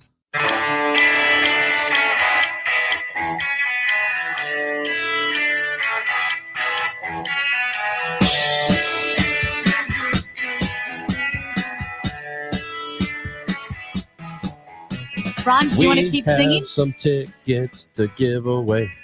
We're not gonna do it right now. You have to listen for your chance to win. It's for Santana and the Counting Crows. Woo! They're playing Saturday at Hollywood Casino Amphitheater. I've never seen that version of you. What? Is that what you're kind of like when you're drunk? Dude. I don't get drunk. Don't you? I'm an adult man. Yeah. Anyway, I'm fun, Amy. he's not. I know he was singing, but it wasn't fake news. We are giving away Santana Counting Crows tickets today. Just be careful. Well, dude, every time, and we're not saying now, so don't be one of those. Literally saying not now. Don't call in. Stop calling. Don't be one of those doofuses that call before it's your time. And don't call the wrong number. Don't call the wrong number. We have told you so many times when we give away these tickets. The point is, be careful. Before just don't listen. Before the show is over, Santana Counting Crows tickets were given away today, tomorrow, the next day, and Friday. Yesterday, Ken won. Ken from O'Fallon. No. St. Peter's. St. Peter's. Because he was careful. He was super careful, and that's why he won tickets. I know. You can't just come and start just dialing a bunch of numbers randomly. No, or dialing too soon or at the wrong time. That's right. What if that was what if that's how the nuclear codes worked? And just like haphazardly, you're just like, oh, I'm gonna dial in this number. Oh no, I launched a nuclear missile. That's what this is like. Just wait until Elon invents a device that the president can just imagine the missiles being launched, and it happens. They implant it into your brain. What was that thing that he tried to... Oh, I wouldn't want that for me, because what if I accidentally picture it? You might. Because have you ever seen that movie War Games with Matthew Broderick? Yes. You ever seen Ghostbusters where you're not supposed to imagine anything, and then he imagines the Stay Puft Marshmallow Man? Yeah, so we... I don't think that would be very good to be able to do that. We're going to talk to John Rooney after the 11:30 news because the Cardinals are going to play baseball again tonight in Pittsburgh. They've got an early day game tomorrow, like very early. I believe we're done at like 10:30, 10:40, something like that. Because those East Coast teams love to play 11 o'clock games or whatever they do. Very, very strange. So Paul Skeens tonight. Yes, Paul kind of exciting. Skeens. He is the thing, man. He is, and he's been in the game for like a month. He's like he's one of the most important players already, a 1.9 ERA. That's and insane. I guarantee you Pirates fans will cheer for him. They might even give a standing ovation to him. All right. Do you think they'll give one to Lance Lynn, though, if he pitches well tonight? I feel like that's not going to happen. Probably not. I mean, the standing ovation, not that he's not going to pitch well. Lance Lynn, Paul Skeens tonight, 4:45 pregame show, 5:40 first pitch. John Rooney talks Cardinals with us next. Would Lance Lynn be Paul Skeens' dad? I mean, not actually, but age-wise? Let me look it up. Okay. Wesley Financial Group is not a law firm. If you own a timeshare, don't miss this public service announcement from Chuck McDowell, founder of Wesley Financial Group. If you receive an unsolicited phone call or mail piece to discuss selling, renting, or especially canceling your timeshare, don't fall for it. If you really want out of your timeshare, hang the phone up immediately or throw that mail piece in the trash and contact your timeshare resort or Wesley Financial Group for assistance with your timeshare. As the only Inc. 500 timeshare cancellation company, our knowledge, experience, and results has made Wesley a trusted resource for over 40,000 families we've helped get out of their timeshare. Give us a call, and I'll send you our timeshare exit information kit free with the straight facts about your timeshare and all of your options for cancellation. Call for your free info kit, 800-329-2121, 800-329-2121, 800-329-2121. Let's face it, planning for retirement can be overwhelming and stressful. And things like record inflation, rising interest rates, the threat of a recession, and the possibility of Social Security disappearing all feel like roadblocks to reaching that retirement finish line. All of these issues can have a major impact on your life savings. So the question is, what are you doing about it? Join the All Financial Group August 22nd and the 27th at Cooper's Hawk for a presentation providing you with the tools, insight, and proven strategies that can help you overcome these retirement roadblocks. Seating is limited and you must register to attend. Call 636-230-8824. That's 636-230-8824. Or go to yourmoneymattersstl.com. Investment advisory products and services made available through Impact Partnership Wealth LLC IPW, a registered investment advisor. Neither the firm nor its agents or representatives may give tax or legal advice. At 11:30, we've got sun. It's 81 downtown. Secret Service Director Kim Cheadle is stepping down from her position. Congressional correspondent Scott McFarland. The vulnerabilities that led to this historic, almost preposterous security failure on July 13th were going to lead to resignations and firings, and the director may just be the first. For today, sun mixes with clouds, high 88. For tonight, the low 71. Tomorrow's high 92. Right now, sun 81. I'm Michael Calhoun, KMOX News. Broadcasting from the Underlaw Injury Lawyers, GetJim.com studios. KMOX. Whether you're looking to fill low spots in your lawn, backfill that new retaining wall, or mulch your trees and flower beds, St. Louis Composting has the compost, soil, or mulch you need to help your plants and garden look its very best. Visit our website, stlcompost.com, for more information. SNL Coin. We buy gold and silver coins, silver and gold jewelry. Also buying gold-filled and silver plates. Before you sell, call SNL 314-544-3600. 314-544-3600. SNL Coin. This is a test of the emergency alert system. This is only a test.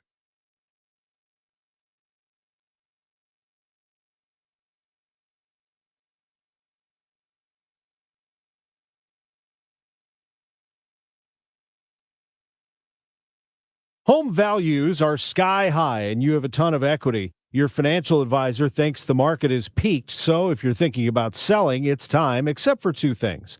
High interest rates will burn you on a new home loan, and you're not ready to move. Savvy financial advisors suggest Truehold's new Sell and Stay program.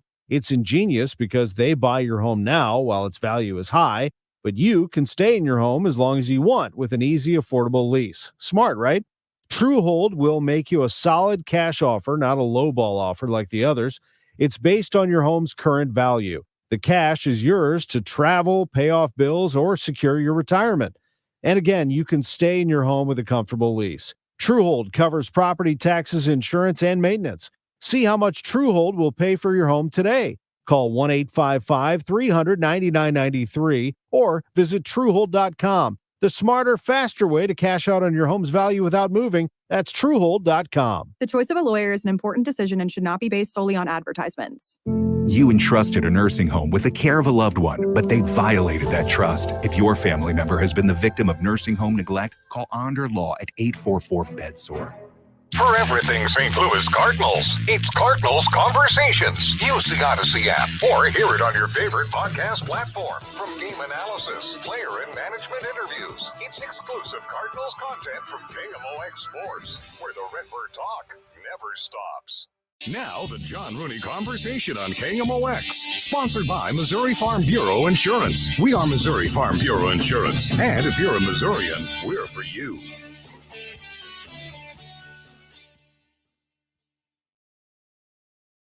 The 0-2 pitch. A swing and a miss on a fastball away, and this ballgame has come to an end as Nolan Gorman strikes out. The Pirates win the first game of the three-game series, 2-1.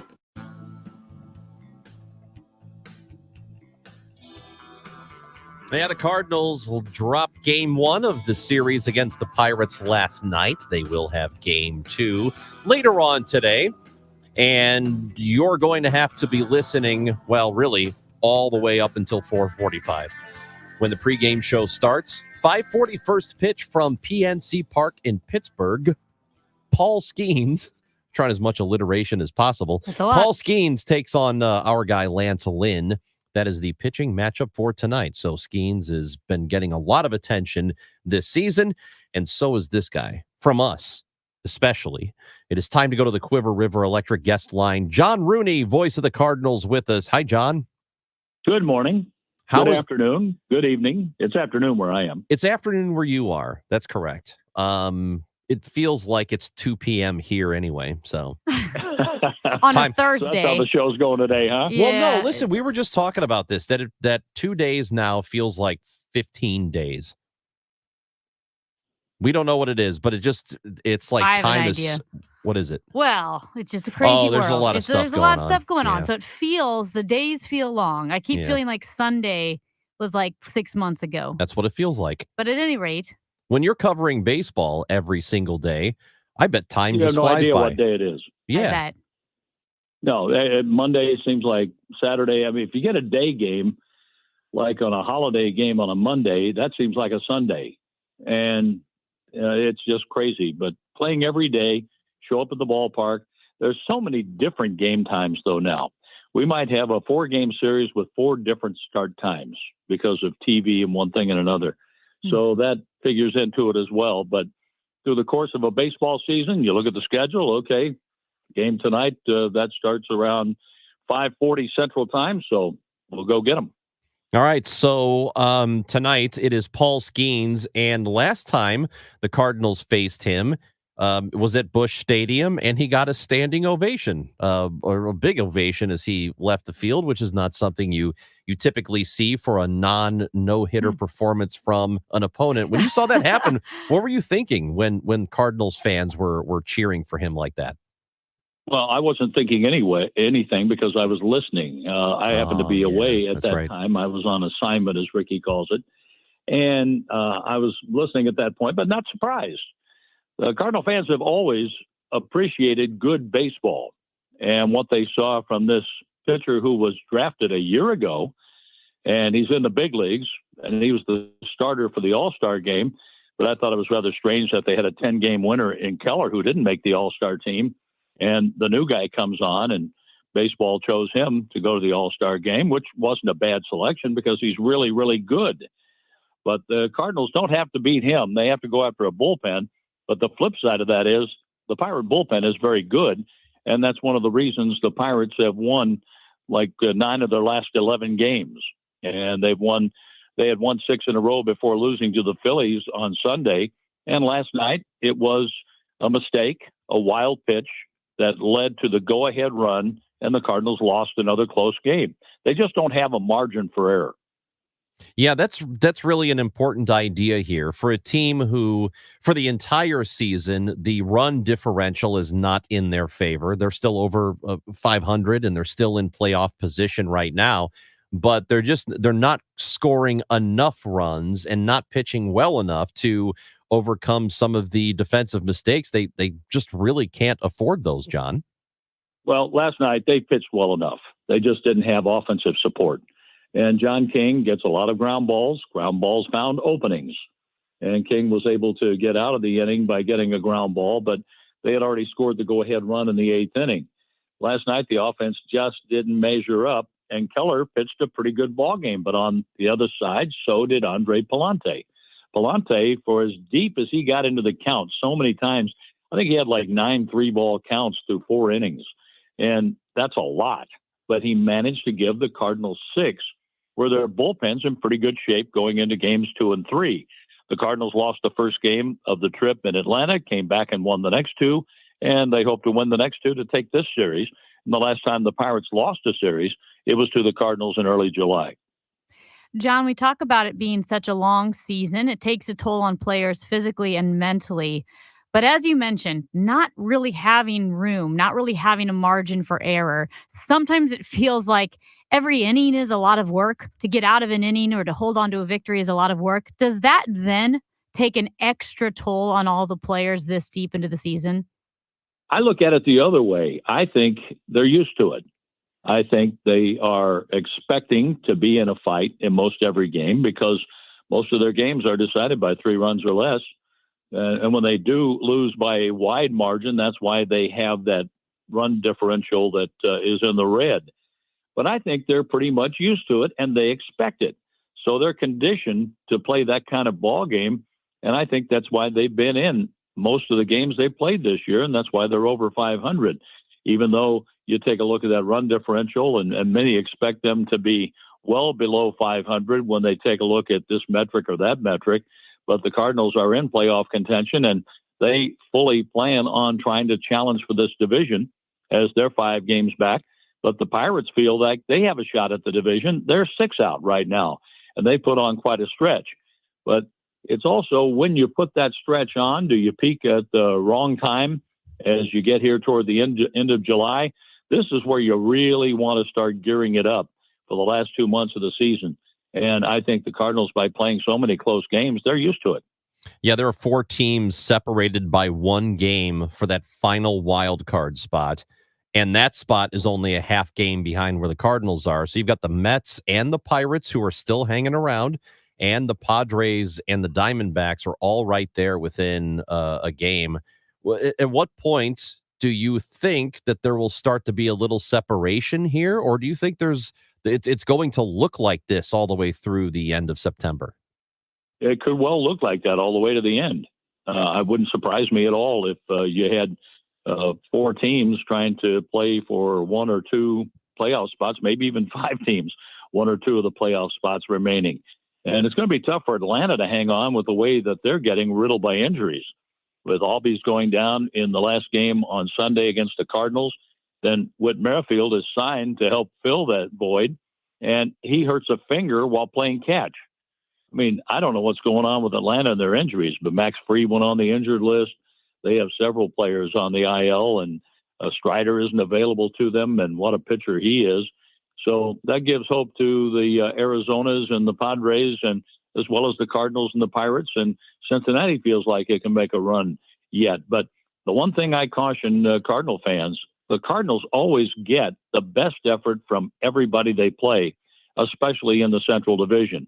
And I think that's another reason for a lot of the close games. Yeah, speaking of that Central Division, if you had to look at everybody, of course, the Brewers lead the division right now. The Cubs general manager yesterday basically said that, they're not going to do anything at the deadline unless things really change for them. So they're not expecting much. Really, it's just the Pirates and the Reds, I guess you could throw into that equation. If you have to look at those, other 2 teams aside from Milwaukee, which one makes you the most nervous if you're the Cardinals? Oh, I get nervous about all of them. I mean, the close games that the Cardinals have been playing, and I really don't get nervous. I look forward to going to the ballpark to see what's going to happen on a day-to-day basis. But I'm still very much encouraged because of what we've seen in the Cardinals offense from Mason Wynn, who has really been a great leadoff hitter. The Cardinals' fortunes turned dramatically when Wynn went into the leadoff role. And when Burleson took Nootbaar's spot in the number 2 position in the lineup, boy, did he take off. He likes hitting ahead of Contreras and ahead of what they have in the middle of the lineup. Recently, it has been Donovan hitting cleanup the last 2 games as Paul Goldschmidt has moved down in the lineup. But Goldie had a 2-hit game yesterday. He has 3 hits since he went to the number 7 spot. His first hit was a home run in Sunday's game. So I don't really worry about the other people because we wouldn't do any good anyway. So if we worried, would that make the Cardinals a division winner? I don't look at it that way, but I look at seeing what can take place. You look at tonight's game as a mismatch with the veteran going up against the rookie, as Lance Lynn will be opposed by Skeens. But again, you don't have to beat Skeens, but you can get into that bullpen and then take your chances after you've seen a sinker that a split finger pitch that can sink and dive out of sight, try to hold off that pitch. And then this guy comes back with a 100-mile-an-hour fastball. It's very, very difficult to hit. But the Cardinals were in a 0-0 game while Skeens was in there. So Lance Lynn just has to face the Pirates, not Skeens. Tommy Edman is rehabbing with Springfield, the Double-A team right now. He's going to do some ground ball work, some base running work tomorrow. Supposed to get into some game action for them as he's on his way back to the team. We haven't seen him yet this season. When he does return to the lineup, how does the lineup change, do you think, John? I'm not even going to talk about it till I see him return. So it just makes no sense at this point because his rehab has taken a turn where he's been sidelined 2 or 3 times. I just want him to get healthy, get ready, and be ready to play. And then we'll worry about what that does to the lineup. But I don't see him returning anytime soon, though. Hopefully he does, but it's been one thing after another. So when he comes back, we'll check out what Ollie has in mind for the lineup. But right now he has to put the people in the lineup he has in the clubhouse. See, that's kind of what we were talking about with the days just blending together or feeling like, forever. He's been gone forever. Too much news has been happening in the last several weeks. It's like one day is 5 days and 6 days is 30. Just about losing track of time here, John. And there have been times, though, where we looked at it, what would the team be like with a healthy Tommy Edman? Maybe, 10 games over, 12 games over 500, first place, perhaps having that extra bat in the lineup, a switch hitter, a guy who can go get the ball in the outfield. But I can't discount what Michael Ciani's done in center field in the meantime. He's played a Gold Glove center field out there. And if he hits over 220, and if he can get on base about 20, if he can get on base 30% of the time, I'd like to see him bunt a little bit more, maybe take another walk or two if possible. But what he is doing right now to get on, he was able to get on base a couple of times Sunday, and it paid big dividends. So what would the team be like with a healthy Tommy Edman out there?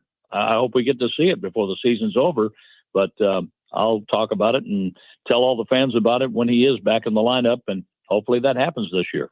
Amy, do you have a joke for John? Well, I was trying to think of a good joke about retirement, but I don't think it's going to. I don't think it's going to work. No, I've not entirely. That's the problem with jokes about retirement, John. They never work. You're pushing me out the door. No, see, you're stepping all over her joke, and she's not very good at delivering the joke. First of all, delivery. I was a little too smooth. I think I was too smooth with it. Get it, John? Yeah. It didn't work. A joke about retirement. Yeah, I know. Hey, I'm not pushing you out the door, John. You gotta. What day is this? Is this Tuesday or Wednesday? It is actually Tuesday today. Is it Tuesday? Yeah, it is Tuesday. We got a short day tomorrow. I got one for you that you can use on the broadcast tonight. You ready? Oh no. Yeah. Okay. So right now, doesn't have a steering wheel in it, does it? No steering wheel. Okay. But right now, I'm reading a Stephen King novel, one of those horror books in Braille. Mm-hmm. I'm using Braille. Okay. Something bad is going to happen. I can feel it. Oh, of course you can. Of course you can. Use that one tonight on the broadcast. We'll be listening for it. I thought it was interesting when they built Tucson Electric Park for the White Sox to have their spring training. I've been there. Site. Walking in through the lobby, you can take the elevator either down to the field level or on up to the press box. The umpires room is right there. And it has umpires, and under umpires, it was in Braille. And I just thought, that's interesting. Well. Oh yeah, by the way, John, speaking of the White Sox and St. Louis, Mark Burley, his perfect game was 15 years ago today. One of my all-time favorite players. Great guy. I was talking with Chris Roycroft today, who's from Chicago. He's done a really nice job in the Cardinal bullpen, and he was a fan of the White Sox growing up, and was talking about Mark Burley and also Robin Ventura. And they're two of my favorites. And if you didn't know, if you saw them away from the field, you wouldn't know they were baseball players. But yet they get on the field, they'll put their spikes in your neck to beat you. And that's what I loved about them. They enjoyed playing. They loved the game. They were excellent at what they did. But they were just wonderful people in the process. So I was always a fan of Mark Burley, and I was upset when they moved him from the bullpen to the starting rotation because he was as good a left-handed reliever in the American League at the time, but he became an even better starter, and I'm glad it worked out well for him. And he's still in the St. Louis area out there in St. Charles. Yep. Deer hunting, probably 300. He's probably up on the Mississippi River. Right now, yeah. By Louisiana, up on the farm right now, doing some hunting. So, no, I really enjoyed following his career, and got a nice photo with him on the field after the last out of the World Series in 2005. And I don't have a lot of memorabilia from over the years, but things like that I really enjoy keeping around. Yeah, Mark Burley is the best. Thank you, John. We'll talk next week and call us a winner tonight. I hope so. Let's get a win. Let's get some World Series memories to come here. That's what we'd like, and stay in contention. And the Cardinals are doing their best to do that. That is John Rooney, voice of the Cardinals, on the Quiver River Electric guest line. Again, the pregame show 4:45, and the first pitch at 5:40. You can hear it 11:20 a.m., 98.7 FM, 102.5 HD2, and the free Odyssey app.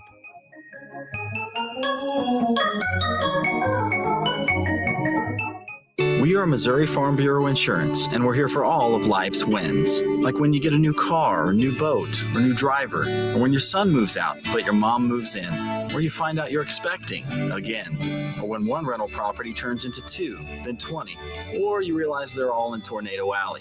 Life is full of life events, so call your Missouri Farm Bureau Insurance agent or visit mofbinsurance.com to find an agent near you, and we'll make sure you have the right coverage for each of life's wins. We are Missouri Farm Bureau Insurance, and we're for the people of Missouri, in good times and in bad. We're for Missouri families and Missouri communities. We're for giving back to those communities and lifting people up. And when Missouri weather rips through our state, we're for helping put back the pieces. We're for brighter days and new tomorrows. We are Missouri Farm Bureau Insurance. And if you live in Missouri, we're for you. If you have a problem with the IRS, believe me, it's not going away on its own. The IRS never gives up. They have endless resources, so they control the game. Well, your tax problems can end. I'm attorney Lance Drury with the Drury Law Firm, a local tax resolution firm with an A+ rating from the Better Business Bureau. I've handled thousands of IRS cases over the last 15 years. So when you hire me, you won't be speaking long distance or sending money to some TV pitchman that's riddled with consumer complaints. Your first visit is completely free and confidential, and I'll tell you on the spot exactly how much it will cost. So call me, Lance Drury, at 314-260-6120. That's 314-260-6120. Or go to Lance, DRURYlaw.com. If you have IRS issues, you need a local attorney, you need me, Lance Drury. The choice of a lawyer is an important decision and should not be based solely upon advertisements. Illinois soccer fans, the KMOX Michelob Ultra Soccer Showcase returns Thursday, July 25th at the Hot Shots in O'Fallon, Illinois. Our special guest, St. Louis City defender Akil Watts. Stop by and get a picture and autograph, enjoy food and drink specials, and register to win autographed merchandise. City defender Akil Watts, Thursday, July 25th at the O'Fallon Hot Shots, presented by Michelob Ultra and Together Credit Union. Hi, this is Kevin Wheeler, and I want to tell you about the 213 Flashpoint Complex, which is available at one of my favorite places, Supplement Superstores. Now, this is a metabolism drink. You have one in the morning, one in the evening. It helps you optimize fat loss around the clock. Yeah, even while you're sleeping. So it'll fight and eliminate cravings. It gives you all-day focused energy with no crash. At night, it lowers cortisol levels. That'll aid in recovery and helps you get that restful night's sleep as well. 213 Flashpoint is available at Supplement Superstores. Find your location at supplementsuperstores.com. Hi, I'm Angie Hicks, co-founder of Angie. And one thing I've learned is that you buy a house, but you make it a home. Because with every fix, update, and renovation, it becomes a little more your own. So you need all your jobs done well. For nearly 30 years, Angie has helped millions of homeowners hire skilled pros for the projects that matter. From plumbing to electrical, roof repair to deck upgrades. So leave it to the pros who will get your jobs done well. Hire high-quality certified pros at Angie.com. As a roofer, I don't have time to fail. Homeowners rely on me, so I rely on Beacon. Beacon's unique network of branches work together to get me what I need when I need it. And with the Beacon Pro Plus app, I've got the brands I depend on, like GAF, right at my fingertips. Now through September 15th, purchase high-quality GAF with Beacon Pro Plus and earn up to $1,500. Go to BECN.com or download the Beacon Pro Plus app today. Beacon, always building. Tune into the Home Improvement Show, sponsored by Mosby Building Arts, Saturdays 11 a.m. to 1 p.m. on KMOX for expert advice on remodeling, design, and construction. This live Q&A show begins at 11 a.m. or find podcasts at mosbybuildingarts.com. Hey guys, Glover here for my friends Mark and Neil Gelman from thegelmanteam.com. If you want immediate cash for your home or to see what your home is actually worth in today's market, find out for free from the local experts. That's my friends Mark and Neil Gelman at thegelmanteam.com. I'm Rachel Zimmerman. This is KMOX, the voice of St. Louis.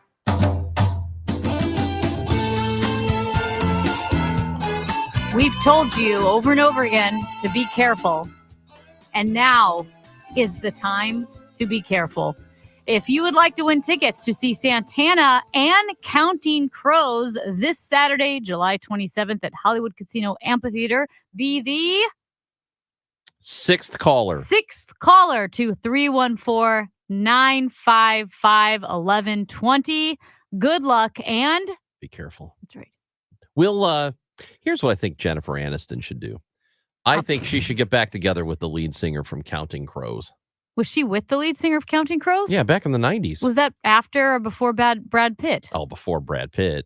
So she went Counting Crows, then Brad Pitt. Yeah. Yeah, I think it was. Wait, hold on. Hold on. Well, who is the lead singer of the Counting Crows? I can't think of his name. Counting Gary? Crows. It's not Gary. Adam Duritz. That's it. Yes. So I'm pretty sure Brad Pitt was after him.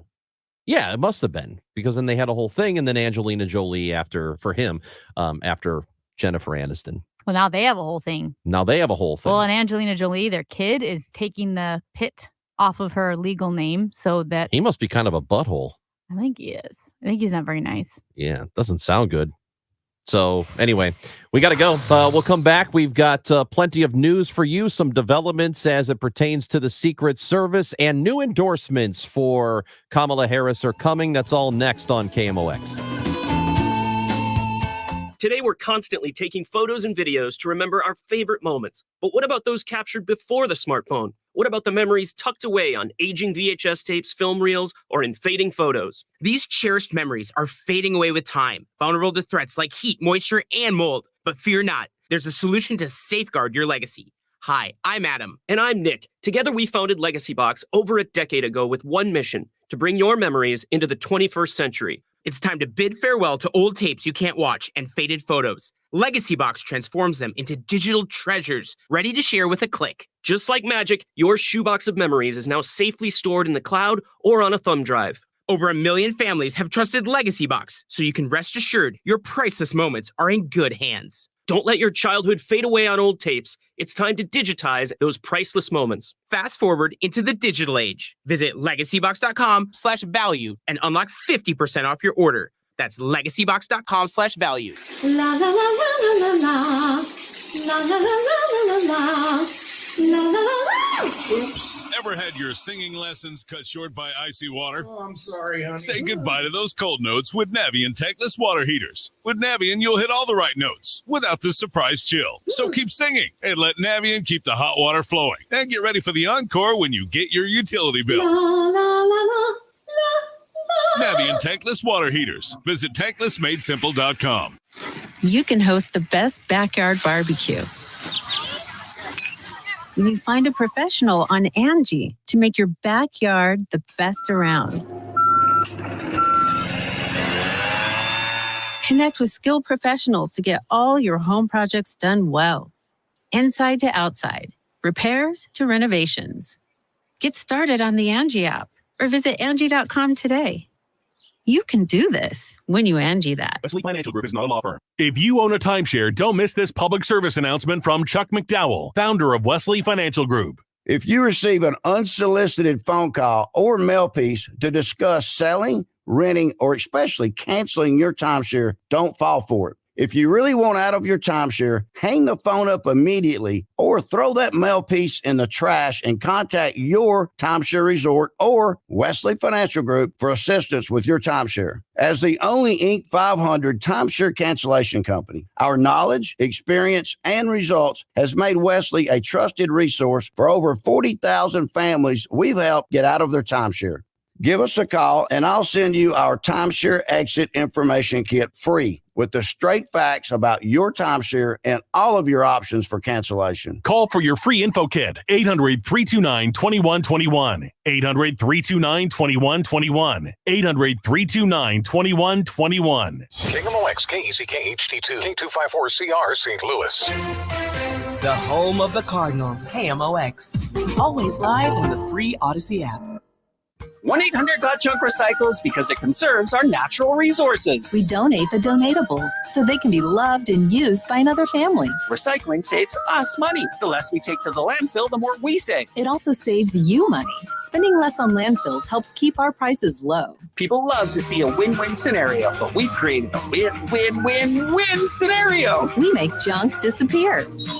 All you have to do is point. Call 1-800-GOT-JUNK or visit 1-800-GOT-JUNK.com. Biden's open border policies are crushing Missouri. Yet, the Jeff City Swamp is boosting a program subsidizing health care for illegals, the same program behind Planned Parenthood's discount abortion scheme. Thankfully, Iraq War veteran Andrew Bailey is on guard. Like Trump, he's a fighter. As your Attorney General, Andrew Bailey won't stop fighting illegal immigrants and Planned Parenthood. Call 314-340-6816 and thank Andrew Bailey. Stand For Us PAC is responsible for the content of this advertising, not authorized by any candidate or candidates committee. StandForUs.com.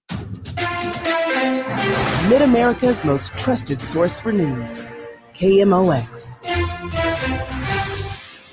At 12 noon, we've got sun. It is 82 degrees downtown at the Arch. The news is sponsored by Michael's Flooring Outlet, the flooring experts, michaelsflooringoutlet.com. The city of St. Louis intends to acquire the Railway Exchange building one way or another. The city announced on June 28th they sent a letter to the owners of the Railway Exchange building, notifying them of the city's intent to acquire the property through the Land Clearance for Redevelopment Authority, or LCRA. The letter also makes it clear that if a deal cannot be reached between the owners and the LCRA, the city will petition for eminent domain in circuit court and acquire the property that way. Neil Richardson, the CEO of the St. Louis Development Corporation, says their goal is to stabilize the building for future redevelopment. The Railway Exchange building has been vacant since 2014. Sean Malone, KMOX News. The director of the Secret Service, Kimberly Cheadle, stepped down following security failures at the Donald Trump rally. CBS News correspondent Scott McFarland reports her resignation does not mean the investigation is over. The Secret Service has its own internal review of its failure. The results expected in about 2 months. The FBI is leading the investigation at the crime scene, that farm fairground field in Butler, Pennsylvania. There are inspectors general investigating. Those are the internal government watchdogs who look into government failures. Congress has just announced a U.S. House panel that'll probe into this. And the Homeland Security Secretary has his own independent investigation. President Biden plans to address the nation tomorrow night. Secretary of State Blinken says his leadership has made the U.S. stronger worldwide. CBS's Cammie McCormick reports. Blinken told reporters that Biden remains committed to finishing what he started. He's intensely focused on the work that remains over these next 6 months to continue the efforts, the work that we've been doing, particularly try to bring peace to the Middle East, ending the war in Gaza, putting that region on a better trajectory. And he said dealing with Russia's ongoing aggression. An Uber driver in North Texas is facing criminal charges. CBS's Jim Krasula. A 31-year-old Uber driver is facing charges for allegedly sexually assaulting a 12-year-old unaccompanied girl in the Dallas-Fort Worth Metroplex. A police report was filed after the child told her mother about the incident. In a statement, Uber says it has permanently banned the driver and is working with local police in the investigation. The KMOX Business Desk. TNT tries to keep the NBA. Warner Brothers Discovery has offered to match Amazon's bid for NBA TV rights, taking advantage of a clause in its expiring contract with the league. The basketball league is on the verge of signing a new $76 billion 11-year deal with current broadcaster ESPN and two new partners, Comcast's NBC and Amazon. Amazon has agreed to pay about $1.8 billion annually. Kimberly Adams, Bloomberg Radio. The Dow from Stifel is down 18 points to 30,396. This afternoon will bring sun, some clouds, and a high of 88. We can also have a spotty thunderstorm this afternoon and evening, mostly south of the city. Patchy clouds, low 71 tonight. I'm AccuWeather meteorologist Heather Zare on the Voice of St. Louis, KMOX. Sponsored by Comfort Solutions Heating and Cooling. In the heat of summer, if your air conditioning fails on a hot day, call Comfort Solutions Heating and Cooling. They carry the Lennox line and offer no interest for 5 years on a new Lennox AC unit. Go to ComfortSolutionsSTL.com. Sunshine 82 downtown. I'm Michael Calhoun, KMOX News. The Chris and Amy Show on KMOX. Brought to you by Together Credit Union. Check out their new Empower checking account and earn 5% interest on balances up to $25,000.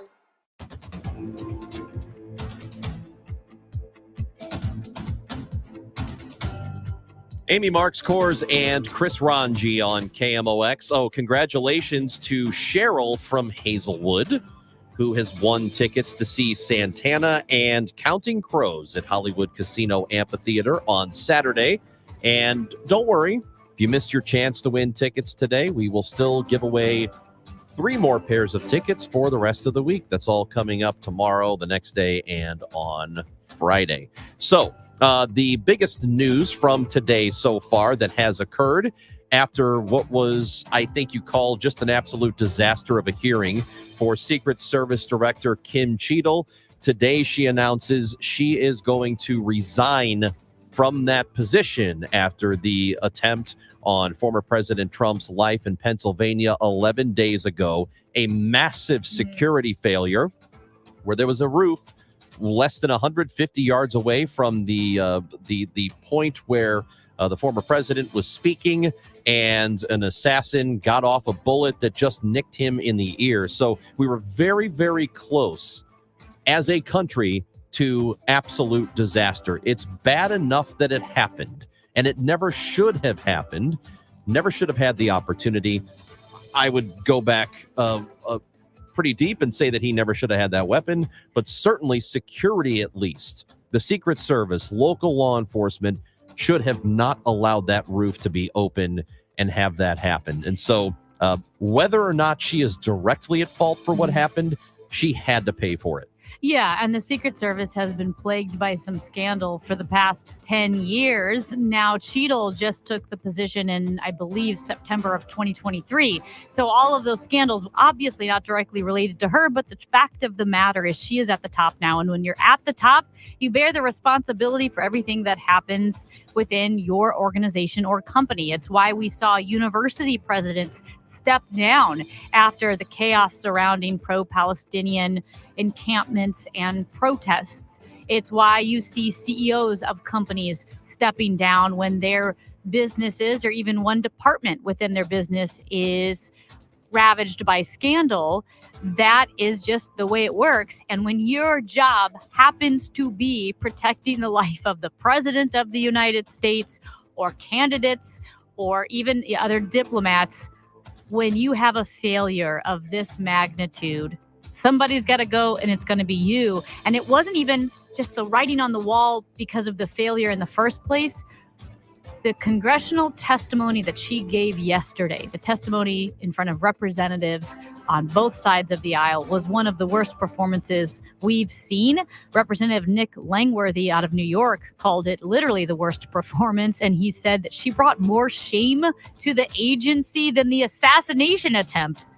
Yeah, and I look, it is the kind of job that the failure rate has to be 0%. That's why I wouldn't even attempt to liken it to any other kind of business. This is the one thing where mistakes absolutely cannot happen. You know, you can make a mistake at Coca-Cola if you're working for them, right? Mm-hmm. You can make a mistake if you're working for McDonald's. You cannot make a mistake if you are charged with keeping the president, a former president, a person running for president, safe. You can't have it. And it was the right thing. And I think she would have ultimately been let go had she not made the decision to go ahead and resign. And as we speak, Kamala Harris is arriving in Milwaukee for her first presidential rally. And shortly after the news of Joe Biden removing himself from the 2024 race, we saw there were a lot of top Democrats and donors who were backing Kamala Harris. She raised, or her campaign raised, tens of millions of dollars within the first few hours. And currently, she has 2,887 delegates, maybe more now. She only needs 1,976 to get the nomination. And so it looks like she will indeed be the Democratic nominee for president in 2024. It's not a surprise. There was some discussion about having an open convention, having other Democrats throw their names into the ring. But with 3.5 weeks left before the DNC, it looks like it will indeed be Harris. Yeah, it does look like that's going to happen. Like, I mean, of course, when it's time to vote, they can go back on that if they want to, but close to 2,900 delegates so far have pledged. As we speak right now, both Chuck Schumer and Hakeem Jeffries are holding a press conference announcing their support for Kamala Harris. Let's listen in for just a moment. Order. Vice President Harris has done a truly impressive job securing the majority of delegates needed to win the Democratic Party's nomination to be our next president of the United States. The vast majority of my senators quickly and enthusiastically endorsed her. So now that the process is played out, from the grassroots bottom up, we are here today to throw our support behind Vice President Kamala Harris. I'm clapping. You don't have to. It's a happy day. What can I say? Well, you want the press to clap. Well, that was a very Jeb Bush moment. And hopefully grow the Senate majority. And under future Speaker Hakeem Jeffries, we will win back the House. Democrats are moving forward stronger and more united than ever before. In just the last 36 hours, I have seen a surge of enthusiasm from every corner of our party, uniting behind Vice President Harris. An enthusiasm felt in every corner of the country, and it's contagious among Democrats. The volunteers. That is Majority Leader Chuck Schumer. Look, he's excited. I love watching old people get excited. So I think he doesn't know how. I think it's such a.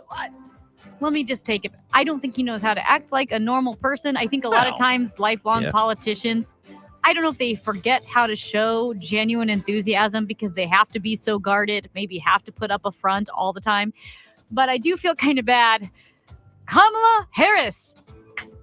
I'm clapping. Well, so that's the thing is that when the press isn't supposed to clap. The press is not going to clap along with you. The press if you ever hear the introduction of like a new coach or a new player for your favorite team, they've got the press gathered in the press room. Then they bring the guy out. Maybe they give him the jersey and then he puts the jersey on and you hear people clapping.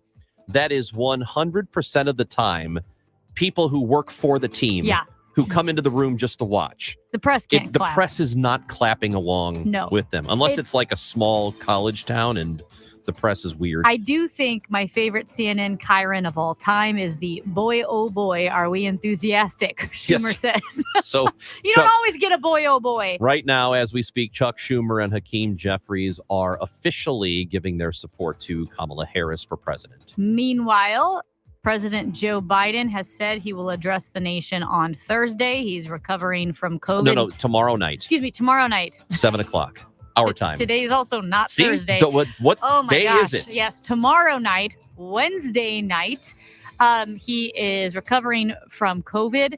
And there have been some calls from those on the right, those in the Republican Party saying, well, if Joe Biden is not well enough to run for president, then he is not fit or capable right now to be president. And chair of the Missouri Democratic Party, Russ Carnahan, had this to say. I think that's BS. I mean, that's all it is. I think it's ridiculous. You know, the president is obviously functioning at incredible levels from hosting, international summits recently, to other work that he's doing, but he's decided to focus on his presidential duties. And I will say this.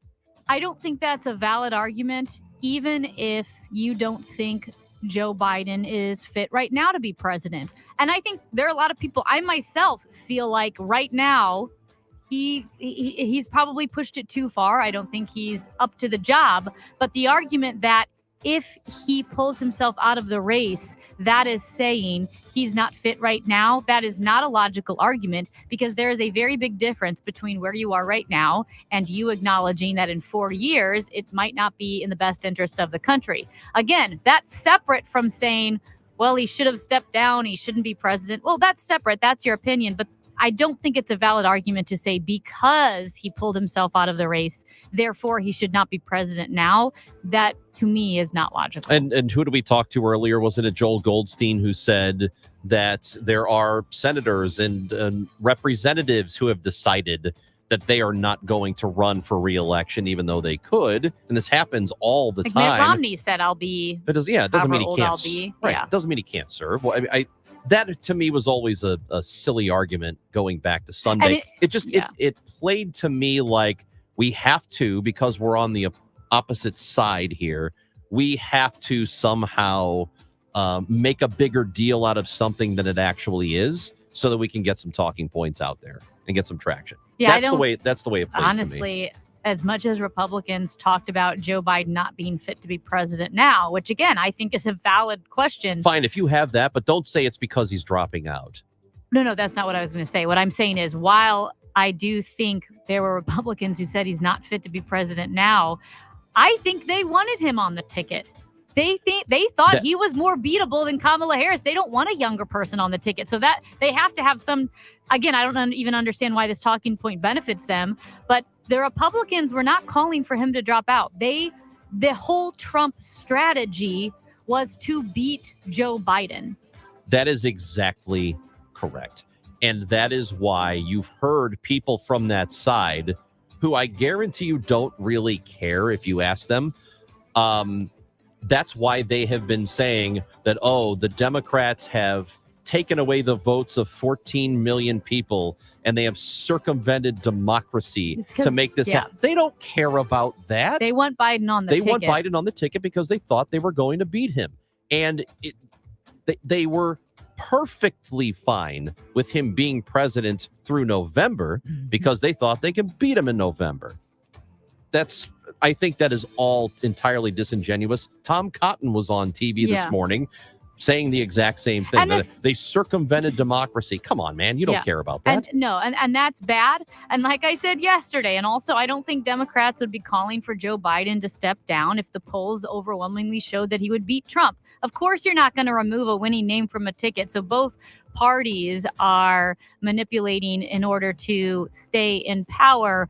But it's very, very inconsistent. And I almost feel like the Republicans are surprised, and why some of their vitriolic or vile attacks against Kamala Harris have been so gross and also not policy oriented, because I don't think they thought he was going to step down. And oh my gosh, our whole campaign was against Joe. Now what? You may have heard about a recent shooting of a woman in her home by the police in Springfield, Illinois. Well, there has been some body cam footage of that released, and it's not good. We will tell you about it and more coming up. Amy Marks-Kors and Chris Ranji on KMOX. Did you know you can unlock the equity from your current home and stay in it while you find your next home or while your new home is being built? Gloria Liu with Your Home Sold Guaranteed Realty, St. Louis's real estate expert, can do that for you. Here's a problem that many home sellers find themselves in. They want to sell their home, but where will they move? Plus, they need the funds from their current home to go purchase the next home. Well, Gloria gets it. And that's why she created her Sell and Stay program, which lets you sell your home, get the cash, and stay in that home for up to 12 months. Gloria Liu thinks of every dilemma a home seller goes through and provides a guaranteed solution. If you need the cash from your current home to buy your next home, here's my recommendation. Call the agent I trust, Gloria Liu, and ask her about her Sell and Stay program. Call 314-325-6888, 314-325-6888, or visit GloriaHasTheBuyers.com.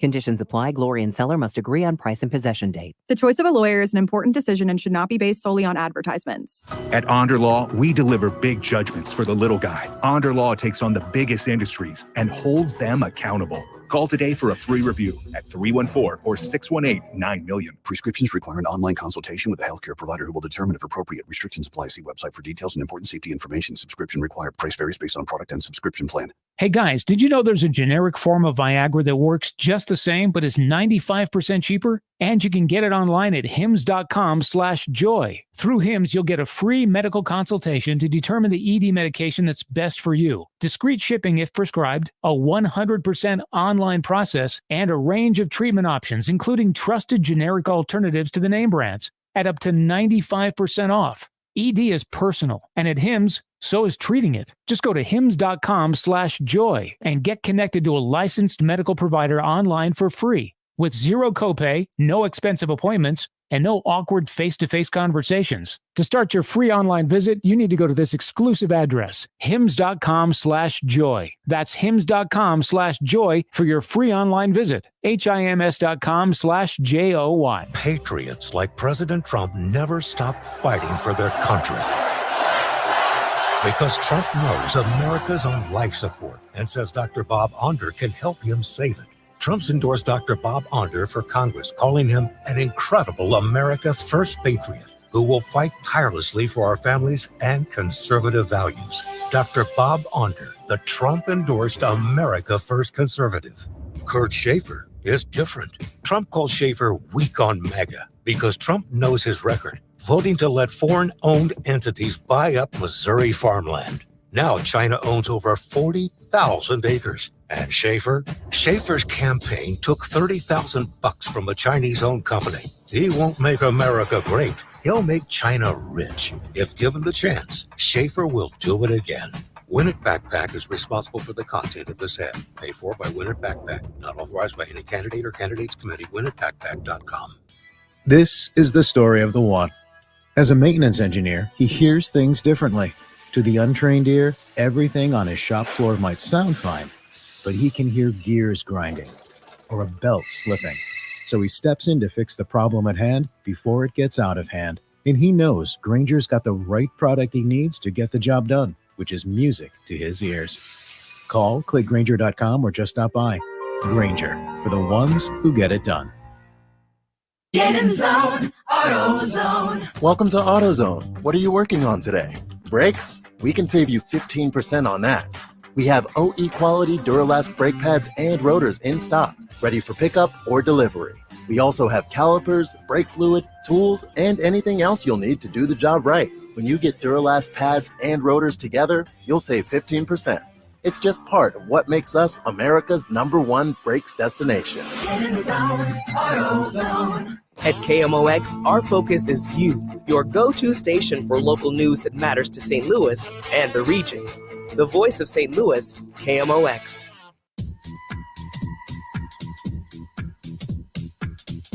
Chris and Amy on KMOX. And recently, a woman in Springfield, Illinois, was killed in her own home. She's 36 years old. This happened on July 6th. So a couple of days after Independence Day, there was still some fireworks going off in the background. And that was part of body cam footage that has been released by the police in Springfield. Because the woman, Sonia Massey, who is 36, as I mentioned, was in her home, had called the police because of what she said was a prowler that she heard outside the home. Police came in and had an interaction with her, and ultimately they shot her. No, I swear to God, I'll shoot you right in your face. Okay, drop. Headshot with the female, 1078. So that is from the body cam of the other officer, not the one who actually did the shooting. But when you go back and watch it, what happened was they're talking to her in the living room. They could see there's a pot of boiling water on the stove just feet away. and they say, hey, go take care of that. We don't want to start a fire. She goes almost kind of friendly, like, well, Yeah, we don't yeah, it want a wasn't- fire. Yeah, it was not tense at that point. She goes and gets the pot and takes it to the sink, and then he steps back. And she said, why did you step back? And he says, well, you've got steaming hot water, like she was going to throw it at him. And she was taking it to the sink to look like she was going to dump it out. And then she made a comment like, I rebuke you in the name of Jesus. And he goes, what did you say? And But it she was like said- very calm and quiet. It wasn't like she was saying, I rebuke you in the name No. of Jesus. She goes, almost like almost like bless your heart, but not really. Yeah, You know, and I then- rebuke in the name of Jesus. And he said, what did you say? And she says it again. He immediately reaches for his firearm, pulls it out, Starts cussing her out, saying, don't you do that. I'll shoot you in the blanking face. That's right. Like So- he absolutely loses his mind. It's nuts. It's an enormous amount of rage in a single second. And it's like he was triggered by her saying, I rebuke you in the name of Jesus, which sure, that's a little bit of an odd thing to say. It almost felt out of place, but I could also see maybe she was rebuking the fact that he said, I thought you were going to throw this boiling water on me. I could see how an older woman would Yeah. say, like, I rebuke that thought. Like, no, I would never do that. But she said, I rebuke you in the name of Jesus, even if it weirded him out. He's a police officer. She's an unarmed older woman in her own home, and he shoots her in the head. Well, she was only 36, but still, it didn't. A woman, sorry, Yeah, smaller woman. Yeah. But it's not like, I don't know. Watching it, I didn't seem like she was being threatening. It didn't feel No. that way to me. Sean Grayson is his name. He's 30 years old. He was fired pretty quickly, and he has been charged with first-degree murder. So that's Awful. just a really awful, stupid situation that didn't need to happen. Well, continuing with the criminal justice system and that theme, a judge has vacated the sentence of Christopher Dunn. He had served 33 years in prison and was in the middle of serving a life sentence without parole because he was convicted of murdering a teenager in the Wells Goodfellow neighborhood. Now, Dunn has long said that he did not commit that crime.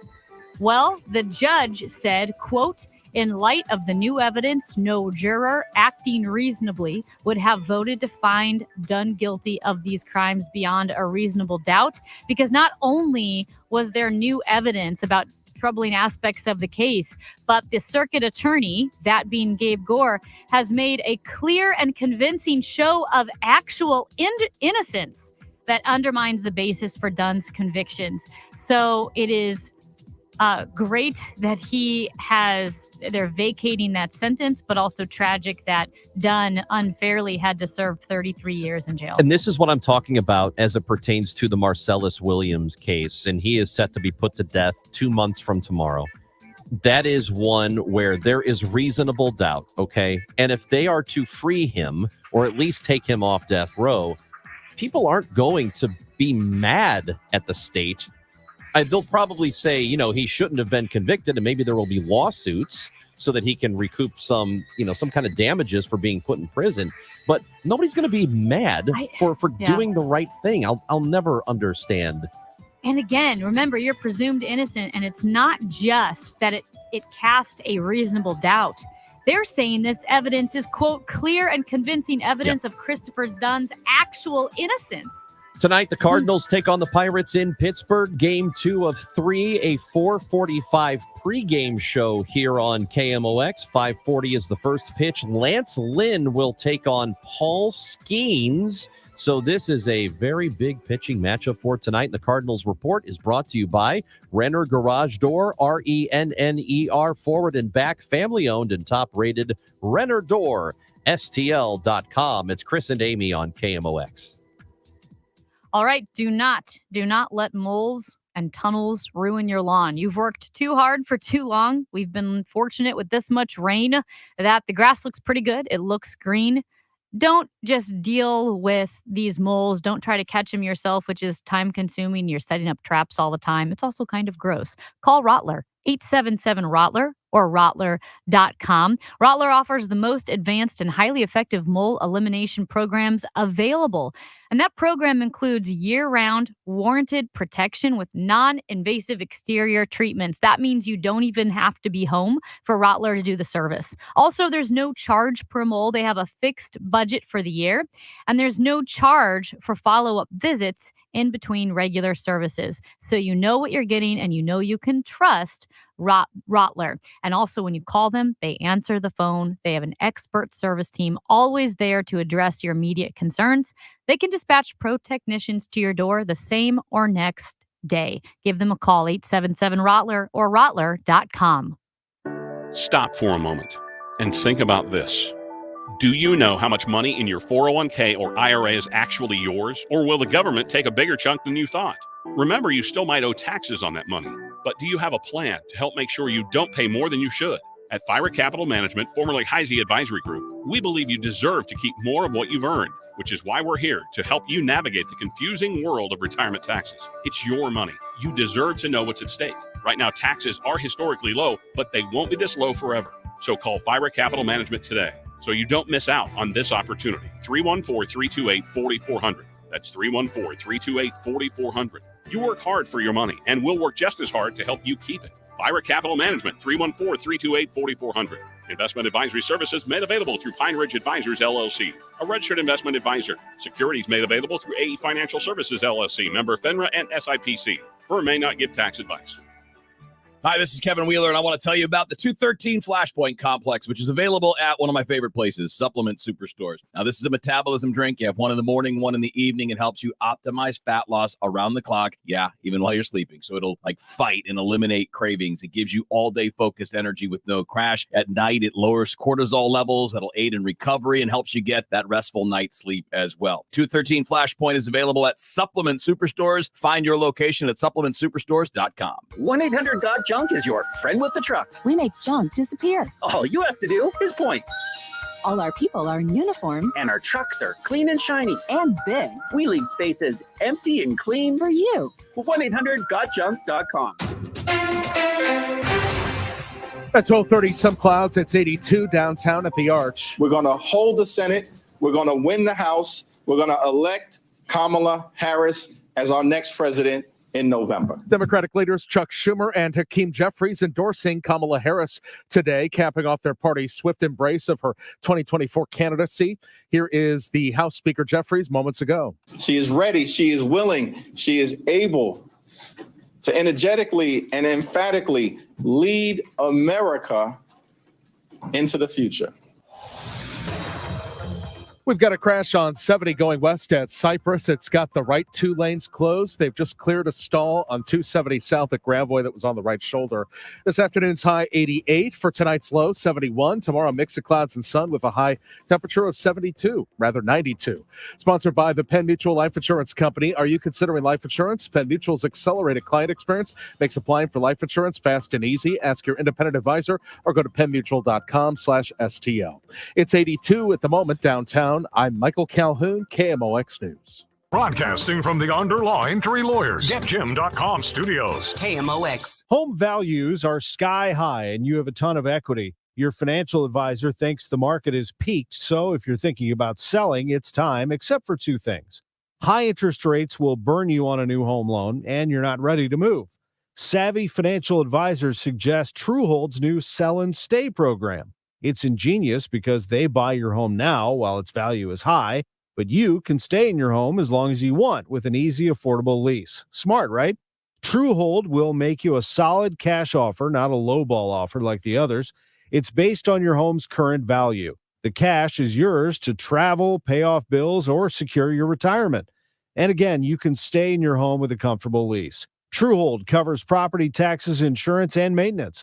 See how much Truehold will pay for your home today. Call 1-855-300-9993 or visit Truehold.com. The smarter, faster way to cash out on your home's value without moving. That's Truehold.com. Summertime is crazy time for families, and nobody can go without hot water. If you're in need of a water heater, all you have to do is send a picture of your water heater to Beast Plumbing for an estimate and same-day replacements. Call 314-500-LEAK and tell them Bo sent you to Beast Plumbing. When it comes to retirement, you don't need to worry or sweat the small stuff if you have Sachs Financial on your side. Sachs Financial, home of the Retirement Compensation Plan. SACHS, Sachs Financial, because income is the outcome that matters. RetireSafeSTL.com.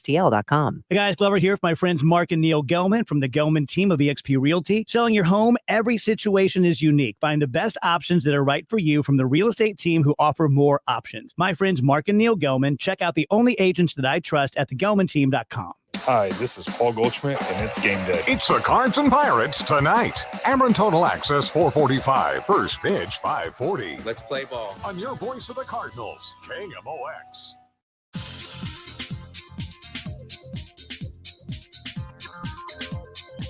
Just another thing about the story from Springfield, the woman, Sonia Massey, who was killed in her home, shot by a police officer who she had called because of a prowler who was outside, and things escalated very quickly and totally unnecessarily. The officer, Sean Grayson, has been charged with murder. He was fired quickly. This happened back on July 6th, and, if they fire somebody within 2 weeks, if an officer gets canned, then they think he's done something wrong. At any rate, he will stand trial, of course.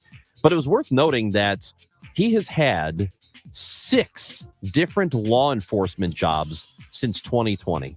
Since 2020? All in Illinois since 2020, starting with the Pawnee Police Department in August of 2020. So it wasn't like it was January. I mean, we're talking later in the year.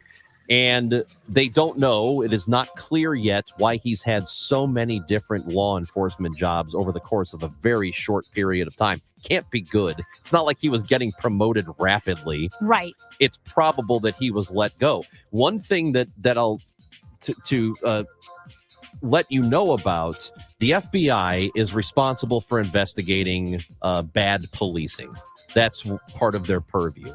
And their challenge is they don't really have a database where they can go to and see, okay, this office, it's not them that they don't have the database. Other law enforcement agencies around the country can't look a guy up and see that, oh, he was a cop in some different state in a small town trying to get a job here, but he did something really bad there. We're not going to hire him. There's no database for that. There's no way they can easily look that up and vet somebody. Which is surprising because I would argue that a lot of times, the people who are most upset about bad cops, I should say at least in the industry, are good cops. Yes. And if you are hiring a police officer, imbuing that person with an enormous amount of power and responsibility, they're representing your department, and you don't know that they're a psychopath or an egomaniac or have a chip on their shoulder, wouldn't you want to know that? You would absolutely want to know that. And again, all of the jobs he had prior have all been in Illinois, so you would think it'd be easier to find out about him. We should also make it clear we don't know. Maybe he was a great cop. Maybe he was continually promoted. I'm just saying it is very rare for somebody to have 6 different jobs over the course of 4 years and it not be because, at least in part, something bad happened. And even if he had been fired, whatever, suspended, who knows? Let's say it was for good or even neutral reasons. Watch the video. It's not horrifying. good. I don't recommend it, but if you want to know what happened and just see the injustice of the situation, this woman, watching the video, there are 2 cops. She's an unarmed woman, and it's just horrific and it's outraging. Going to something less consequential, however, what I like to call the real members of the St. Louis County Council. It's the never-ending drama of St. Louis County Executive Sam Page, his administration, and the St. Louis County Council. So Sam Page he bypassed the county council to sign a major contract with a new health benefits administrator, arguing that, listen, you guys, meaning the council, you didn't come up with a plan, an agreement to sign a new contract with a health provider, so I'm going to step in so there's no disruption to health care for county employees over the next year.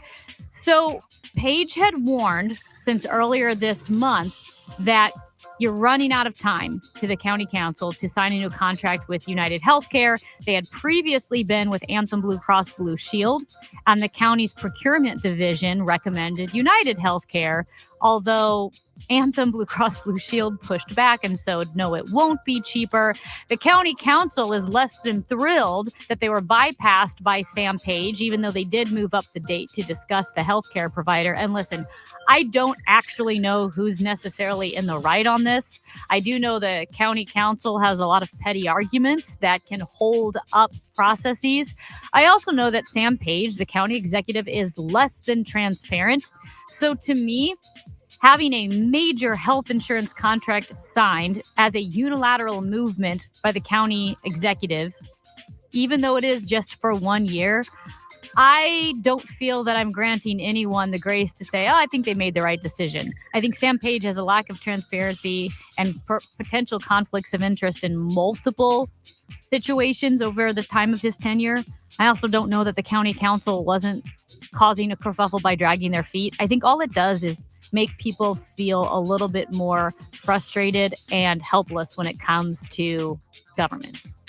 You know, I wish I had a feeling on this. It's not that it's so in the weeds, and it's not that it's a story that shouldn't be followed. Certainly it is. I think that there should be accountability at all levels for all decisions when it comes to city officials, county officials, whatever it is. But sometimes it almost feels like it's intentionally in the weeds just so that you just don't pay attention to it. Like, yeah. I don't understand what any of that is. So they can operate under the radar. Because that's what it feels like. Yes, because let's say they don't have this big grand scammy plan.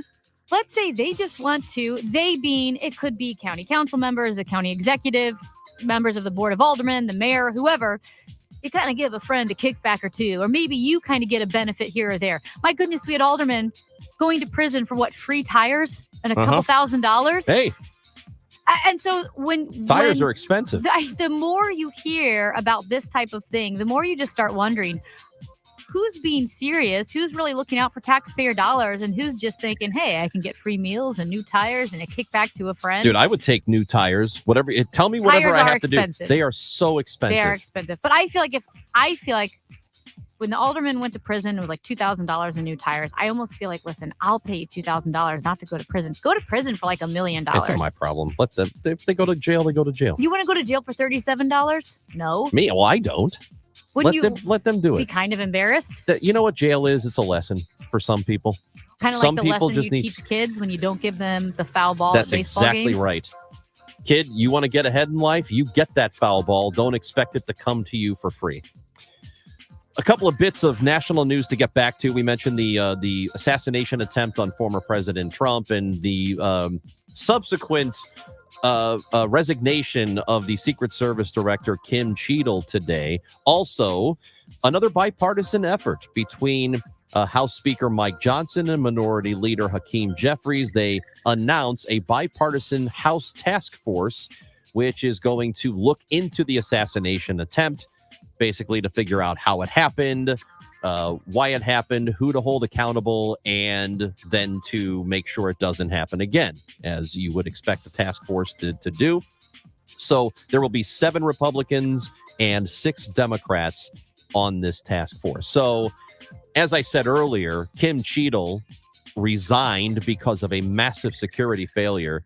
This is, I believe, will lead to more people either being let go or resigning. It can't just be that she's the only person responsible for this. There were people on the ground making security decisions at the site who made poor security decisions. They have got to be punished too.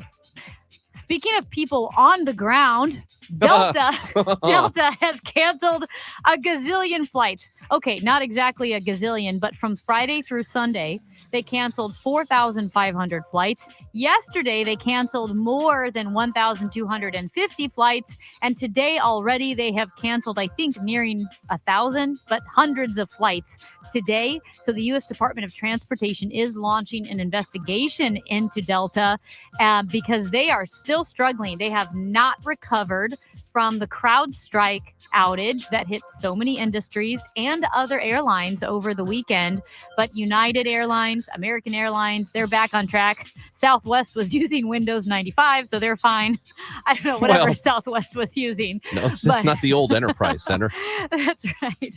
But Delta is really struggling. And so Secretary of Transportation, Pete Buttigieg, said that they are investigating Delta and looking at how the U.S. Department of Transportation can protect passengers. I'll tell you what, man, airlines have had a rough go of it lately. Airlines, airplane makers, it just hasn't gone very well over the last several months. And then you go back to the big Southwest meltdown they had many months ago. Wasn't it also a software, some sort of, it was an issue, it was a It's computer because issue they of some hadn't kind. updated.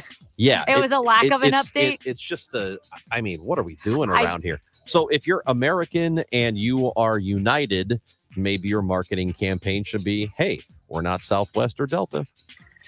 Well, you could do a whole campaign on how Southwest never updated. Delta updated the wrong way. But at American Airlines, we update just right. It's Goldilocks. Wow. That's not great. At any rate, my condolences to everyone who has been stuck because of the outages and the flight delays. I personally had a friend who was trying to get home overseas, and it was a 3-day delay, which was a massive upheaval for her family, watching the kids, her work. She needs to get home. Yeah, that sucks, man. People trying to get places, trying to go on work trips to get away from their families, and they can't. Amy, Yeah. I know that one way some people like to get away from their families on Sunday is to watch football. Pass near side, Todd Kelsey, touchdown! Near side, touchdown! Kansas City, Travis Kelsey from Patrick Mahomes.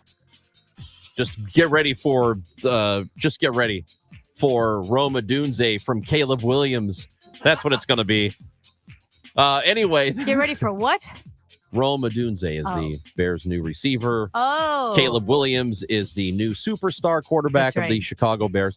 Well, the National Football League and the Players Association, if you love football games that count, well, guess what? That 18-game regular season schedule could be on the way. Both sides are in talks to expand the season. A couple of years ago, they already expanded to 17 games. Well, it looks like with all as soon as Roger Goodell, the commissioner of the league, spent the offseason and around the draft talking about an 18-game schedule, you knew it was going to happen. Well, it is even closer. They are looking into it. I love the idea of more games. I don't like the idea of having to shorten the offseason so guys aren't prepared into the first couple of weeks of the year. It increases injury risk. It as far as I can tell. Yeah, no, this 18-game plan certainly proves that the NFL cares first and foremost about its players and not about the almighty dollar. Doesn't it? Come on. We saw, what was it? Within the first third of the season, only like 18 of the starting quarterbacks were still in the game. Yeah. These guys are getting blown up. The game is bigger and faster than ever. Adding a game is a big deal to these players and their bodies and their ability to recover and their ability not to get CTE. I think, listen, money. That's the only reason why St. Louis could get a team a third time is if the NFL thought it could get them money. It's as a fan of the sport, I love watching the NFL. It is, I have a lot of dissonance about this. I would like there to be more games that matter because preseason is just, it's pointless for me. Dumb. I don't care as a viewer. I don't like watching it. Doesn't really matter. If there are, this year I'll watch Caleb Williams because I want to see how he does in the series that he gets. But it just seems like an extra game. 17 was already a lot. 18 feels like a million games. I don't know, man. I don't know how I feel about it. I know how I feel about it. I'm on the fence. Think about the player, Ranj. Think about their bodies and what they already go through. That's part of the problem here. You know what? Caleb Williams is going to get hurt in that 18th game. You shut your face. If you ever talk like that again, I am going to take your laptop. Listen. And I'm going up to the top floor of this building. Yep. And I'm throwing it in the street. Well, Matt, don't you ever talk mark like that the again. tape. Don't you ever say that standing again. up for the players. I'm a union lady now. I'm standing up for the players, and you are worshiping the almighty dollar. I will take your laptop and the 5 bags you bring to work every day, and I will throw them all off the roof of this building. If you say that again about Caleb Williams getting hurt, illegal. We'll find out. It's illegal for you to wish injury upon I didn't my wish quarterback. injury. I'm saying that's why they shouldn't go to 18 games. At any rate, he's not going to throw anything off a building, folks. This is, if you're thinking, oh man, he needs therapy. I know. We're working on The it. Bears have done this to me. They have. And you're making it worse. You're welcome. Chris and Amy on KMOX. Do you owe $10,000 or more in credit card debt or personal loans? With credit card debt at all-time highs, Debt Relief Advocates is urgently notifying consumers of debt relief now being made available, designed to aid consumers with out-of-control credit card debt. Those who qualify and enroll for this relief program will only have to pay back a fraction of what they owe. This is not bankruptcy or a debt consolidation loan. This is a relief program that credit card companies would rather you not know about, as it ends your debt nightmare and saves you lots of money. Consumers owing at least $10,000 in credit card debt or personal loans can now take advantage of this debt relief as the cost of living skyrockets. Debt Relief Advocates has established a relief hotline for you to call to learn what debt reduction you may qualify for, so don't wait. For this free information, call the Relief Hotline at 800-522-2174. 800-522-2174. 800-522-2174. What do Donna Vogt, Janet Williams, Susan Honor, and Jonathan Erst have in common? They're just some of the best fans in baseball and winners of a pair of tickets to an upcoming game at $100 to Rawlings. Want to get in on the winning? To get entered, head to KMOX.com/contests and upload a photo of you decked out in your game day attire. The best fans in baseball, presented by KMOX and Rawlings, the mark of a pro. The choice of a lawyer is an important decision and should not be based solely on advertisements. If you've been injured in a car wreck, you need the best. Let us make your case our cause. Car accident? Call Onder Law for a free review at 314 or 618-9000000.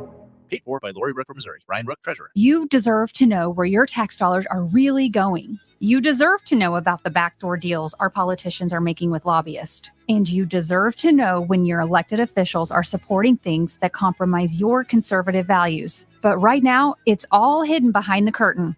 As your next Missouri State Treasurer, I will publish the full story of our state's spending in one easy-to-use website. Vote for me, Lori Rook, in the August 6th Republican primary, because you deserve to know. Today, we're constantly taking photos and videos to remember our favorite moments. But what about those captured before the smartphone? What about the memories tucked away on aging VHS tapes, film reels, or in fading photos? These cherished memories are fading away with time, vulnerable to threats like heat, moisture, and mold. But fear not, there's a solution to safeguard your legacy. Hi, I'm Adam. And I'm Nick. Together, we founded Legacy Box over a decade ago with one mission: to bring your memories into the 21st century. It's time to bid farewell to old tapes you can't watch and faded photos. Legacy Box transforms them into digital treasures, ready to share with a click. Just like magic, your shoebox of memories is now safely stored in the cloud or on a thumb drive. Over 1 million families have trusted Legacy Box, so you can rest assured your priceless moments are in good hands. Don't let your childhood fade away on old tapes. It's time to digitize those priceless moments. Fast forward into the digital age. Visit legacybox.com/value and unlock 50% off your order. That's legacybox.com/value. Getting quality employees to fill positions in your company is essential, but finding those people can be a major hassle, unless you use ZipRecruiter. ZipRecruiter makes finding quality people a breeze. And right now you can try it for free at ZipRecruiter.com/free. With ZipRecruiter, one click sends your job to hundreds of top job sites. But more than that, ZipRecruiter's advanced technology identifies the candidates with the skills you need, sends you a list of great matches to review, then actively invites them to apply for your job. And the results speak for themselves. 4 out of 5 employers who post on ZipRecruiter get a quality candidate within the first day. That's right, the first day. Now you can focus on your business and let ZipRecruiter do the work finding the best people for you. See for yourself. Experience the ease, efficiency, and power of ZipRecruiter for free. Just go to ZipRecruiter.com/free. That's ZipRecruiter.com/free. ZipRecruiter.com/free. I'm Roger Brand, and this is KMOX, the voice of St. Louis. Tuesday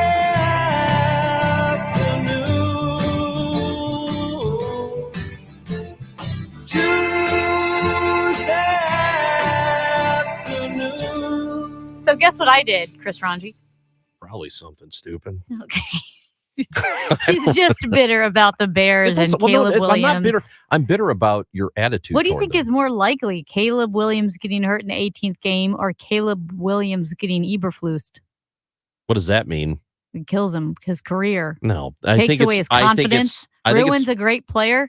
I think it's more likely that by 2029, we're talking about Caleb Williams' third Super Bowl win. Wow. Yeah. Okay, that's a big call. Anyway, guess what I did? I'm actually being dead serious. I bought Hillbilly Elegy, and I started reading it. I'm interested. I've never read it. Obviously, before J.D. Vance, the vice presidential nominee, before J.D. Vance, the senator, there was J.D. Vance, the author. And the book, when you look at the gazillion pages of reviews and praise at the beginning of the book, I mean, we're talking the biggest names in journalism, in writing, the biggest legacy media outlets, everything from the New York Post to the New York Times to the Washington Post, National Review, the New Yorker. I mean, across the political spectrum, they praised this book, and I'm just interested in reading it. I like reading and seeing the stories of everybody. Like, who are we talking about here? What are the politicians' stories? I think it's interesting. But so far, I'm enjoying it. But I've just started, so I will give an update. But I am interested to read it. I've never read it. Yeah, I have not read it either. After the movie it was adapted into a film. And it wasn't received all that well. But is that his film fault? Part? Isn't that no, Ron no, Howard's not fault? his. What? Yeah. I typically don't have interest in books that have become movies, and if I haven't read the book yet and the movie is bad, it doesn't make me want to go read the book. Do you know what I mean? Well, no, because I don't watch movies and I love books and I only read books, which is everyone said like, oh, did you read the book? I don't say that because I never watched the movie, so I never have an opportunity to watch the movie. You're the opposite of me. I would much rather watch the movie. No, the movies are never as I'm like good. Seinfeld. He said, "What? The book? It's not better. A lot the of book's times, not better. The movie's an hour and a half." Well, yeah, but a lot of times the movies will even change key elements of the book, which is shocking. So I don't know anything about the movie. I know it was not received well, that it was kind of exploitive, they said. But again, it's a Ron Howard Toward the film. people who are from Appalachia, yeah. Yeah, and again, reading from the beginning of this book and J.D. Vance's introduction, I mean, this is his story, and he talks about being from working class Ohio. Now, he talks about how his family was the Scots-Irish family that settled in Appalachia, but then moved to the Ohio area, and really sets that straight. He never pretends to be something that he's not, at least in writing the book. But yeah, I'm interested to see how it is. Hey, something that we never talked about, and I wanted to get to it yesterday because it was my favorite thing about Sunday when the president decided he wasn't going to run and issued the statement, and then he endorsed Kamala Harris. The Wolf Blitzer memes. Wolf Spritzer? Because Wolf Blitzer had been out enjoying his Sunday and took a photo of him having a spritzer called a Wolf Spritzer from some place in D.C. And he's thinking, I'm going to settle in for a nice Sunday. He was so happy. I'm going to have brunch. I'm going to have a drink. I'm going to enjoy my Sunday. And people like, Wolf, get your ass to the studio. Things are going to hell. And him probably going, come on, man. This was going to be a good day. It's pretty funny. He's so happy with his Wolf Spritzer. Not so happy back at the studio. Anything you missed is on the Odyssey app, and we invite you to download it and listen. AUDACY. Back with you tomorrow at 10 before Cardinals baseball. Chris and Amy on KMOX.